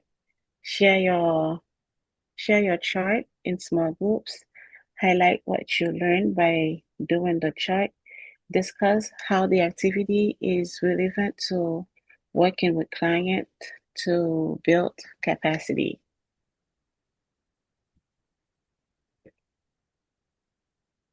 And so as we get into that,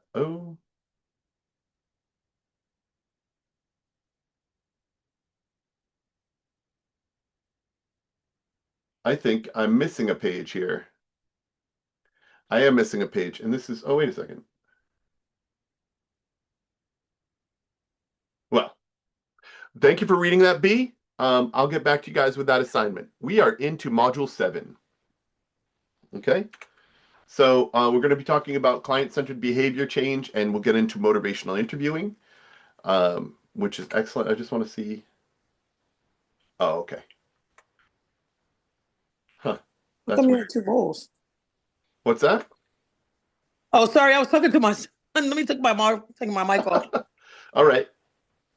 And so, B, you did such a beautiful job reading that. All right. Would you please read this autobiography in 5 steps?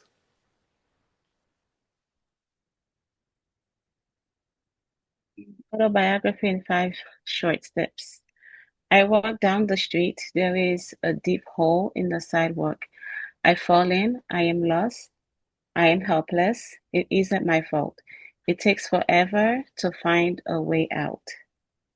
I walk down the same street. There's a deep hole in the sidewalk. I pretend I don't see it. I fall in again. I can't believe I'm in the same place. But it isn't my fault. It still takes a long time to get out. I walk down the same street. There's a deep hole in the sidewalk. I see it there. I see it is there. I, I still falling. It's a habit. My eyes are open. I know where I am. It is my fault. I get out immediately. I walk down the same street. There's a deep hole in the sidewalk. I walk around it. I walk down another street.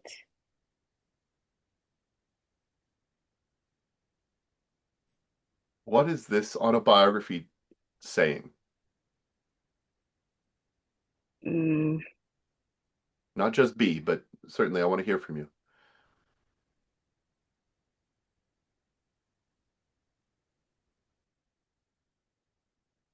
And if you're muted, if you... To me, it's a kind of repetition. Like somebody who keep making mistake over and over, but do not realize to try to walk out from that. Can you relate to that?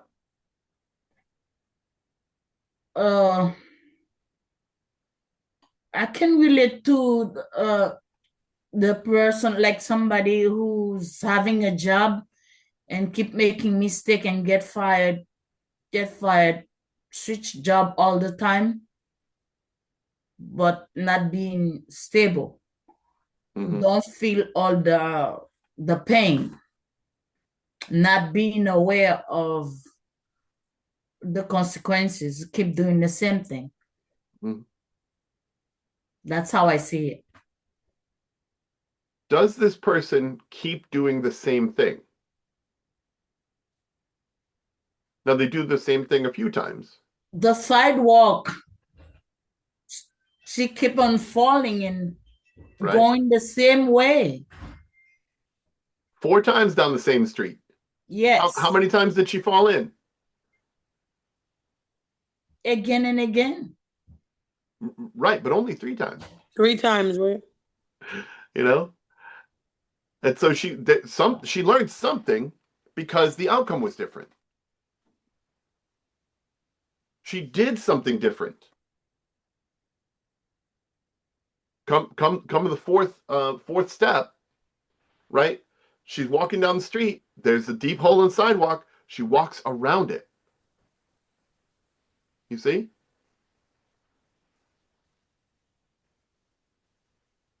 And come the 5th step, she's not even playing with that. She's not walking down the street. Right? Find another route. Yeah. So what is the moral of the story? What is this meant to teach us? Recognize your fault. Recognize your fault? Yes. Yeah. Or at times it takes somebody going through something multiple times before they finally realize what's going on or the effects of what's going on. Right. Sometimes they don't just catch it at the first go. Yeah. Or it could be teaching us that sometimes we intentionally might continue a behavior until we are comfortable enough to change the behavior. Yeah. Yeah. So my mom always have this saying that until you learn or you pause to assess your situation, life will continue to throw that situation back to you until you learn. So sometimes you don't know what is going on for the first time. For the second time, you know that this is what is there. So you need to pause, learn, and then assess it. But if you don't and you continue to take that same step, it will continue to face that same problem until you pause, assess, and re-strategize and use a different path. Yeah. Right. Right. There's a line from sorry, Sylvia? No, I was just gonna make a comment in regards to, like, if you look at step 1, 2, 3, and 4, in each one of them, like, so initially, they fall in, but then in each one of them, the person learns a little bit because, so it's like just, taking away. And yeah, a lot of times that's how it is with us and clients, like kind of like for me, it's like with exercise, every time I learn something and then get back on and get back on, but it's like those little lessons add on and then finally it just clicks. And that's when you are ready to change the behavior. Yeah. There's a line from, I think the movie is Monkey Man with Dev Patel. And his mentor says, the pain will stay with you until it is done teaching you. And the question is, does Portia, like, this is an autobiography, right? So this is about Portia Nelson. Does she ever stop walking? She never stops walking, right? No matter the mistakes, no matter the lack of humility, no matter the blame, she never stops walking. I think that's encouraging, right? And but she does get different results as she moves forward, right? She does understand her own responsibility in ending up in the hole, right? Who did this? I did this. I can have a choice not to do this. And she makes that choice eventually, right?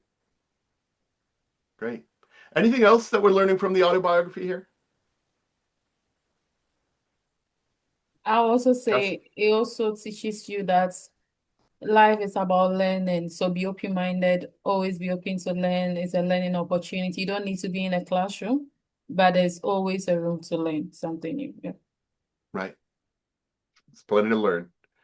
Yeah. Anyone else? Okay. Behavior change? Let's see. So here we're talking about the trans-theoretical model and stages of change, right? Before we make any kind of change, intentionally, we will be before thinking about it. Okay? So think about something that you might want to change in your life. Sylvia talked about exercise, right? I could talk about my diet, my portion control. Right? Before I even think about making that change, there's got to be something that brings me to thinking about making that change. Right? And that is what happens in pre-contemplation. All right? So in terms of my consumption, right? Looking at my consumption, I am heavier than I want to be. Right? The weight on my body creates more strain on my heart and my organs than, than is, I don't know, appropriate for my age and my health level. So that's before I think about making any change. That's sort of catalyzing it, right? That's what brings me to this realization. Okay? Now I can think about it. Now I'm like, oh, I need to lose weight. So I could think about losing weight. That's contemplation. Right?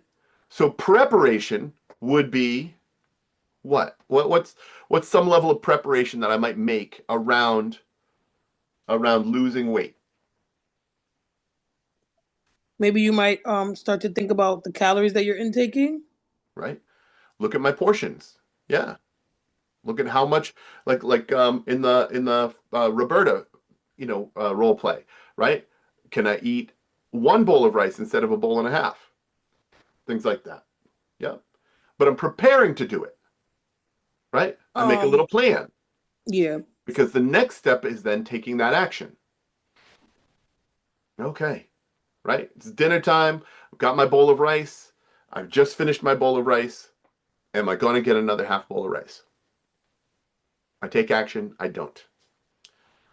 All right? And then maintenance. And so what's maintenance in this paradigm?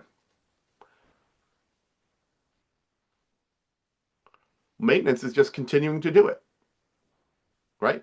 Now I identify myself as someone who, not someone who eats a bowl and a half of rice for dinner. I am a person who eats a bowl of rice for dinner. You see? Right? I'm maintaining. I identify with this behavior. This behavior is who I am. All right? It's the person I want to be. Does that make sense? And so in pre-contemplation, we don't even see that there's a problem necessarily, right? We don't know what we need to do. So we're in this no paradigm, right? I like to eat food. No, I don't need to make a change, right? But then I come to the realization, actually, I'm carrying more body weight than I need to. It's creating a strain on my heart. I don't want that. All right, then we get to contemplation. Maybe I can do something about my weight, right? Prepare, plan. I'm going to eat a half bowl less of rice in this example, right? Then I'm going to execute on it. I'm going to do that. And then I'm going to keep going. Does that make sense? So here, when we're talking about stages of change, right? These are ways to sort of visualize that or understand how it goes when we're progressing forward, right? Whenever there's a relapse, right? You see, we step back. Oh, I tried exercise. I tried cutting my portions, but I didn't do it. So now I'm back in preparation. I'm not making the change. I'm not consistently making the change around the bowl of rice. What else can I do? Or can I try again? Right? Whatever that might look like. We go back to preparation, making a plan. Oh, excuse me.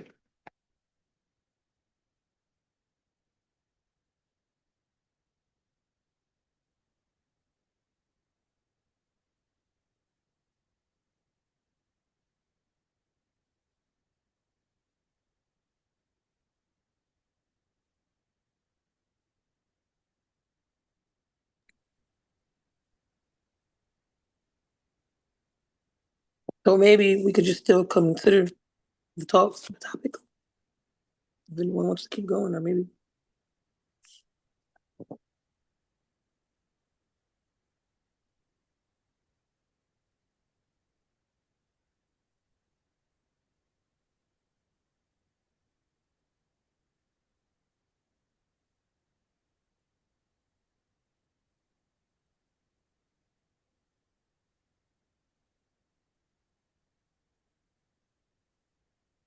Hi, I'm okay. A little smoke goes a long way. All right. So any questions about the trans-theoretical model for stages of change? No? Right? When you're trying to change a behavior, does it make sense to think about it like this? Okay. Yeah. So this is how we'll talk it through with the clients that we're working with about what they're looking to adjust. Okay. So let's see. You just read Anna. Let's see. Who would you like to have read? Andy? Landy, go ahead.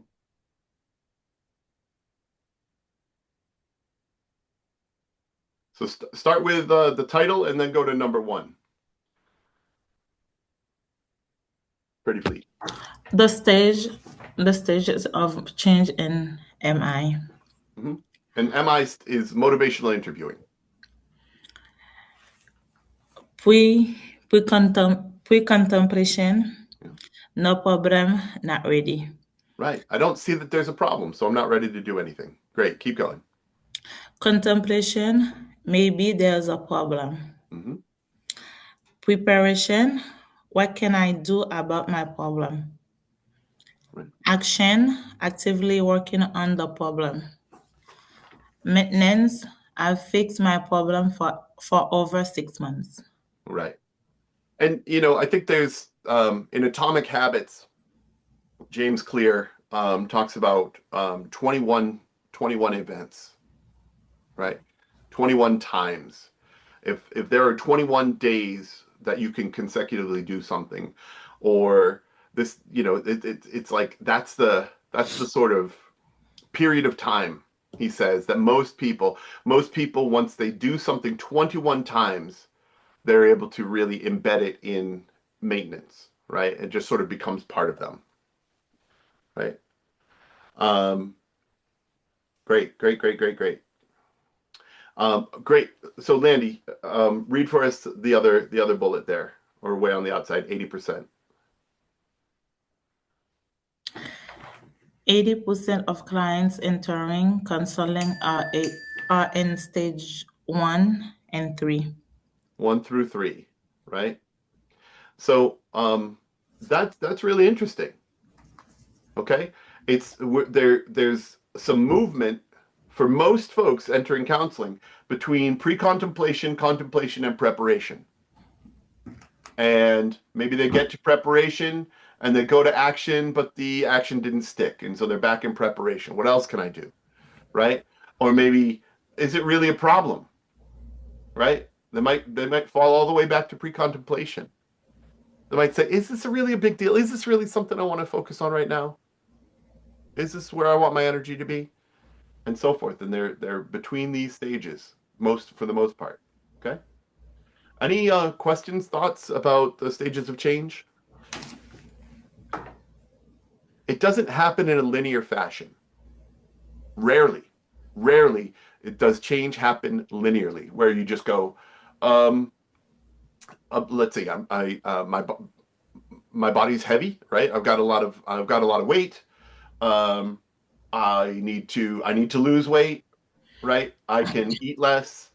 I will eat less and actively do that, and then I've done it for 6 months, right? Rarely does it happen just like that, just right in a linear fashion. 1, 2, 3, 4, 5. 1, 2, 3, 4, 5. Right? I might be in 1 for a little while. I might head over to 2. Maybe there's a problem, right? Hang out there for a while. Go to preparation. Oh, I'm gonna eat more vegetables, and do it. Oh, but I hate that, right? So I come back to contemplation. Maybe it's not really a problem. Like this is true. For all of the stages of change, we might go backward. We might relapse. Okay? Just something to keep in mind. So, on pages 23 and 24 in your manual, right? I want you to think about these harm ratings, or these behaviors, these risks. And yeah, we'll spend half an hour. All right, we're gonna take a 5-minute break, and then at some point in the next half hour, take a 5-minute break. But I want you to go through your harm rating sheet on page 23 in your participant manual, page 23, 24, 25. Yep, and assess how high a risk are these behaviors. Okay. And whether there's a harm to an individual, harm to a family, harm to a community. All right, so assess it on those paradigm. Okay, so I'll group you up, and but get your participant manuals out for this one. All right, we'll spend half an hour. We'll pull back together at 11:48. Okay. All right, and I'll make bigger groups because I don't want anyone to... Actually, I think, yeah. Recreate. Pink, pink, pink, pink, pink, pink, pink, pink. There we go. All right, let me just look these over. Looks pretty good. All right. So we see you guys at 11:48. I'll come around and make sure everyone's working.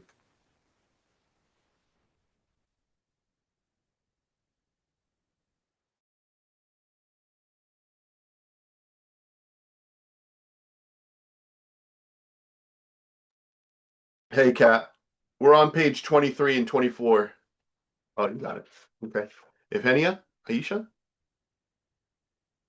We good? Cool.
Hey, Fee. Sorry, my computer died, so I'm joining on my phone now. I was like, whoops. Here, I'll. Oh, okay, so it's your computer that's in the waiting room? All right, I'll just remove that. Or it was me on a browser. I had to download the app. I was in the room with Yuria and Melissa and Kaza. Oh, okay.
Hi, Kat. Welcome back. Anita, Anna, and Eve.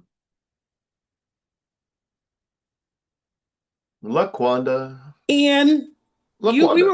were waiting for you to pop into the group because I think we Oh. didn't even get a chance to get through all of the pages. Because we are overthinkers. You put the three people in the group that are me and Ruth and Sylvia, we're laughing at each other because we're like, we're going outside of the box on all of these things. And we didn't get a chance to get through to all of the pages. That's LaQuanda, that's perfect because that's part of it. Okay. And that's, and Sylvia was saying that. Sylvia was saying, like, I think we're being set up because, like, remember the first exercises that we were doing in class when we were talking about like the health stuff, and we were like saying, like, what is it? I forgot what's the name of the exercise we were talking about, but it was like when we had to like group things and we couldn't like see whether it was either or. Oh, right. And we were like overthinking. Yes, it's in scope, out of scope. Yeah. Well, I'm gonna send this over to the supervisor. Well, good. Well, talk to me then. Talk to me about Sylvia, harm reduction. we were spot on, Sylvia and Ruth in our group. We were spot on what was going on here. Like we were put into the. Yeah, you too. All right. So group one was B, Fee, Kaza, and Melissa. All right. Group two was Aisha, Kat, Landy. Group three was Evgenia, Famir, and Sunny. Group four was Anita, Anna, and Eve. And group five was LaQuanda, Ruth, Sylvia. Now,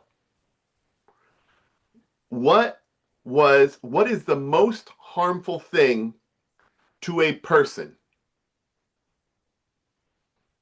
What of all the things that we talked about in terms of harm on pages 23 and 24, not 25, what is the most harmful thing to a person? And so go ahead and put it in the chat, right? If you were, I want to see room 1, 2, 3, 4, 5. Okay? What is the most harmful thing to a person? Death. Oh, thanks, Pete. Like in my group, the scale I used was like, if you die, that is the most harmful. And so we tried to kind of like, if this could kill a person or if it's going to cause them to die of a chronic illness over a period of time, that's kind of how we scaled the harm. Okay, yeah. No, that makes sense, right? If you will get unalived by doing this activity, that makes it super harmful. Okay, so now, of these behaviors, which one is most likely to get you unalived? The texting and driving. Okay. So put it in the chat. Oh, sorry. Right, and identify your group too. So I didn't put my group. Yeah, identify the group. So LaQuanda, you're room 5, right? If you don't know your room, just ask, right? But I want to at least hear one person from each group. Okay, what is the most likely thing to get you unalived? I was texting group and 3, driving, right? blood pressure. Group 1 says texting and driving. Says group 3. Come on. There's 3 other groups. Group 1. Okay. Oh, B and Melissa. A little bit of disagreement with group 1. All right. Group 1 says texting. Group 1.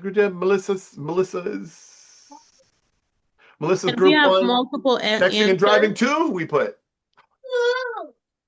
Fee says texting. Group 5's drugs and alcohol use.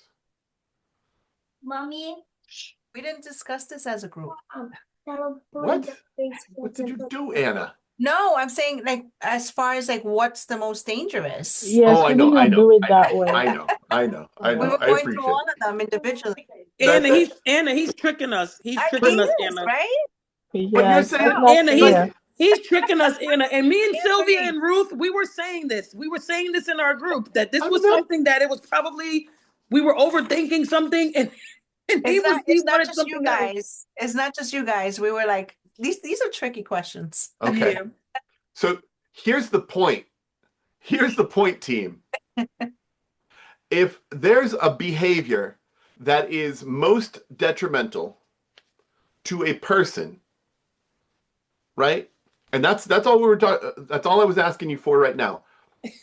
If I'm looking for a behavior that's most detrimental to a person, how should I approach that? If texting and driving, some of you said heroin, right? These are different creatures. If texting and driving is just as dangerous to a person as heroin, how do I approach that? What do I do about that? Sylvia. Come on, Sylvia. Give us the No, so I put in the group chat. So I guess maybe looking at whether the person is willing to change the behaviors. Well, that's not what we're talking about, though. I agree with you. How do right? we approach got to it? get to that place. We approach it with the perception model, right? Is that what it was called? The We have perception to model. show them Ian, data. don't do this to us. Ruth, I help us think out. I think we can Sorry, we can bring some kind of somebody that died before from doing that to explain that to that person. Wait, Aneve, did you say we're gonna get the person that died? I'm trying to make sure. No, Someone who lost yeah, someone. we can use that story. Somebody that died before from doing that or killing, having an accident. Oh, like Melissa you was don't saying, go show them- directly. You're doing it indirectly. Yeah. I think Make Melissa was. them Is that where recognize Melissa was the- going? Maybe make them recognize even the behavior. Like, Yeah. are they aware that this is what they're doing and the effect it's having on them and maybe family and then community? Like, sometimes people don't think when they're texting and driving, and if you put them on the spot and kind of like bring it to their attention, like they know that it's wrong, but they still do it. But you know what I'm trying to say? Like kind of like make them like bring it to the front of their attention. Like, I don't know. I would. Okay, Oh, but you're right now. You're talking about something we're not talking about. We're not talking about how to address it with a client. I'm asking what's the most harmful Oh, okay. and what could be done about it. If you're saying so, raising awareness is something that can be done about it, but we're not worried about. We're not coming up with a plan. Okay. We're figuring out how to approach it. Is that what we're doing? If you're saying texting and driving, I see a lot of texting and driving. Okay. I'm just going to work with that. If texting and driving is the most harmful activity that a person can do, raising awareness is something that should be done. Okay, great. Well, Melissa was saying show them the data and video. Is that? Yeah, raising awareness. Yep. Oh, okay. Yes. What is the most harmful activity for a family?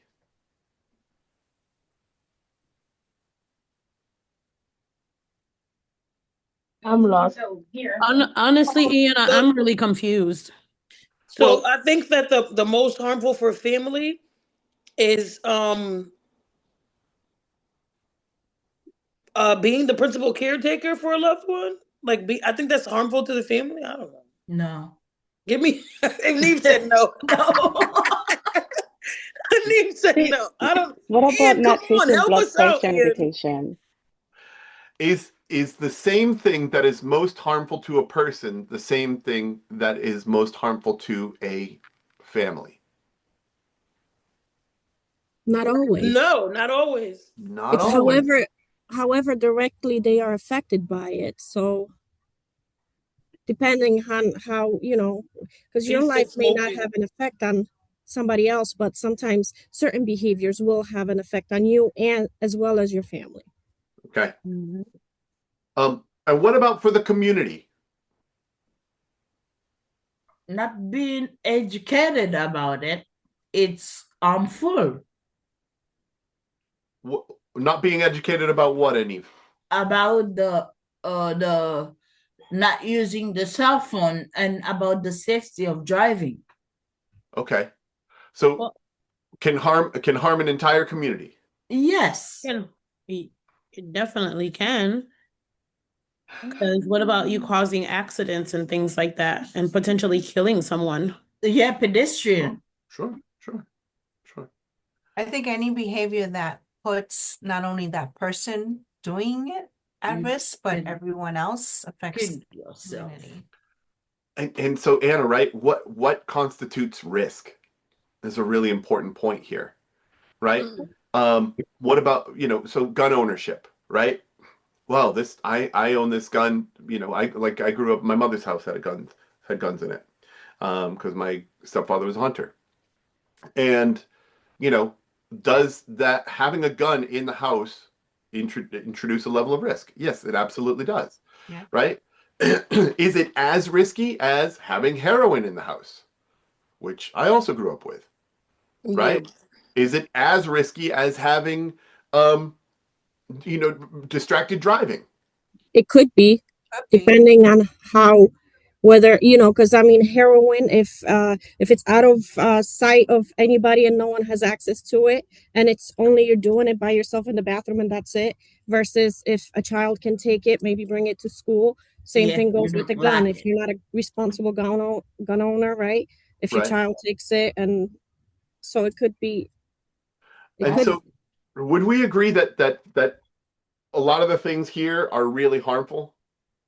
Yes. Yes. So, yeah. But How? I think Ian, I think what we were trying to figure out too is like, because we were saying like some things that we're looking at the bigger picture of the thing, and we're saying that like a person that uses drugs could harm the community because they can go out into the community and doing things to get the drugs. You know what I mean?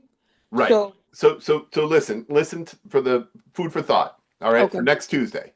Okay. We don't have class on Thursday. All right. We don't? We do not have class on Thursday. Nope. No class on Thursday.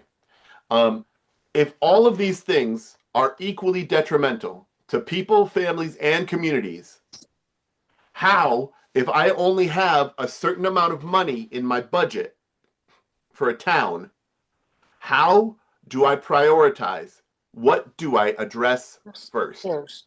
Community? I don't know. You look at how. Okay, so Anita, it's time. Anita, It's what time. It's happened, time. Anita? It's time. We're not getting into discussion. No. You think about it. You think about Well, it. look at the root cause. Look at the individual. Cliffhanger. No, you can overthink it if you want to, right? But you got a week. All right. Cliffhanger.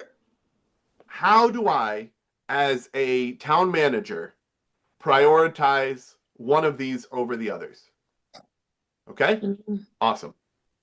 I'll put this out in email. I'll talk to you guys next Tuesday. I love you. I appreciate you. The engagement in this class is fantastic. I'll stick around if anyone has questions. I do have to get to a meeting, but I don't care about that. Only question I have is how come we don't have class on Thursday? What is that? It was just it's a self-care day? Is that what it is? It's not a self-care day. My self-care, honestly, my self-care is showing up with you all. I would prefer to be here, but I have an appointment. It was unavoidable. Okay. My substitute is not available. Oh, okay. Oh, okay. So in that case, Ian, you're off the hook. You got it. Bye, guys. Oh, bye. Bye, Bye, Ian. guys. Get to your I have Take a care. question, Ian. I have a question. Go ahead, Famir. Yeah, with the clinicals, with the clinical dates, Clinic? like how much hours are we supposed to have with it? Is it 10 hours? Is it 10? I don't know. I'm trying to. Why I was thinking it was 50. I was about to say, what is No, the no. 50 The hours? internship is 50. Oh, internship is 50, but clinicals is what?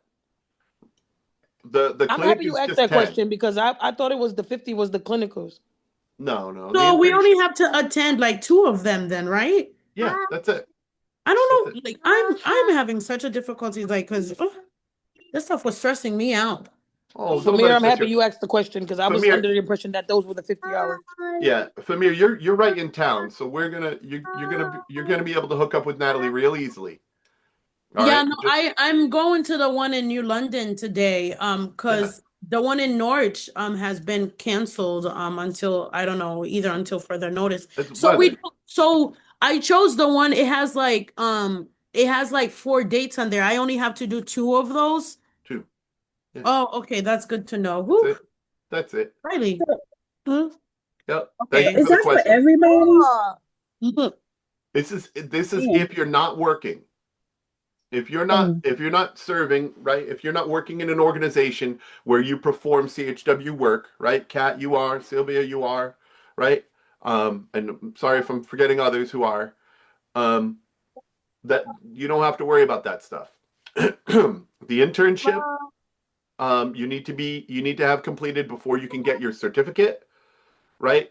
And the clinic, right? The 10 hours of clinic, that's for the course. Okay. So completing the course is one thing, and getting your certification is the next step. And that next step requires that you complete your 50. But So if do we you're do working, the internship after the class is done? you can finish the internship after the class is done, but I recommend you get on it. How do you get on it? How do you apply for the internship? You find an organization to intern with. Oh, we do it on our own? Yes. Oh, okay. Samir, I think you probably can do it at the clinical site, right? She could do internship too there. Or would it be like McDonald's?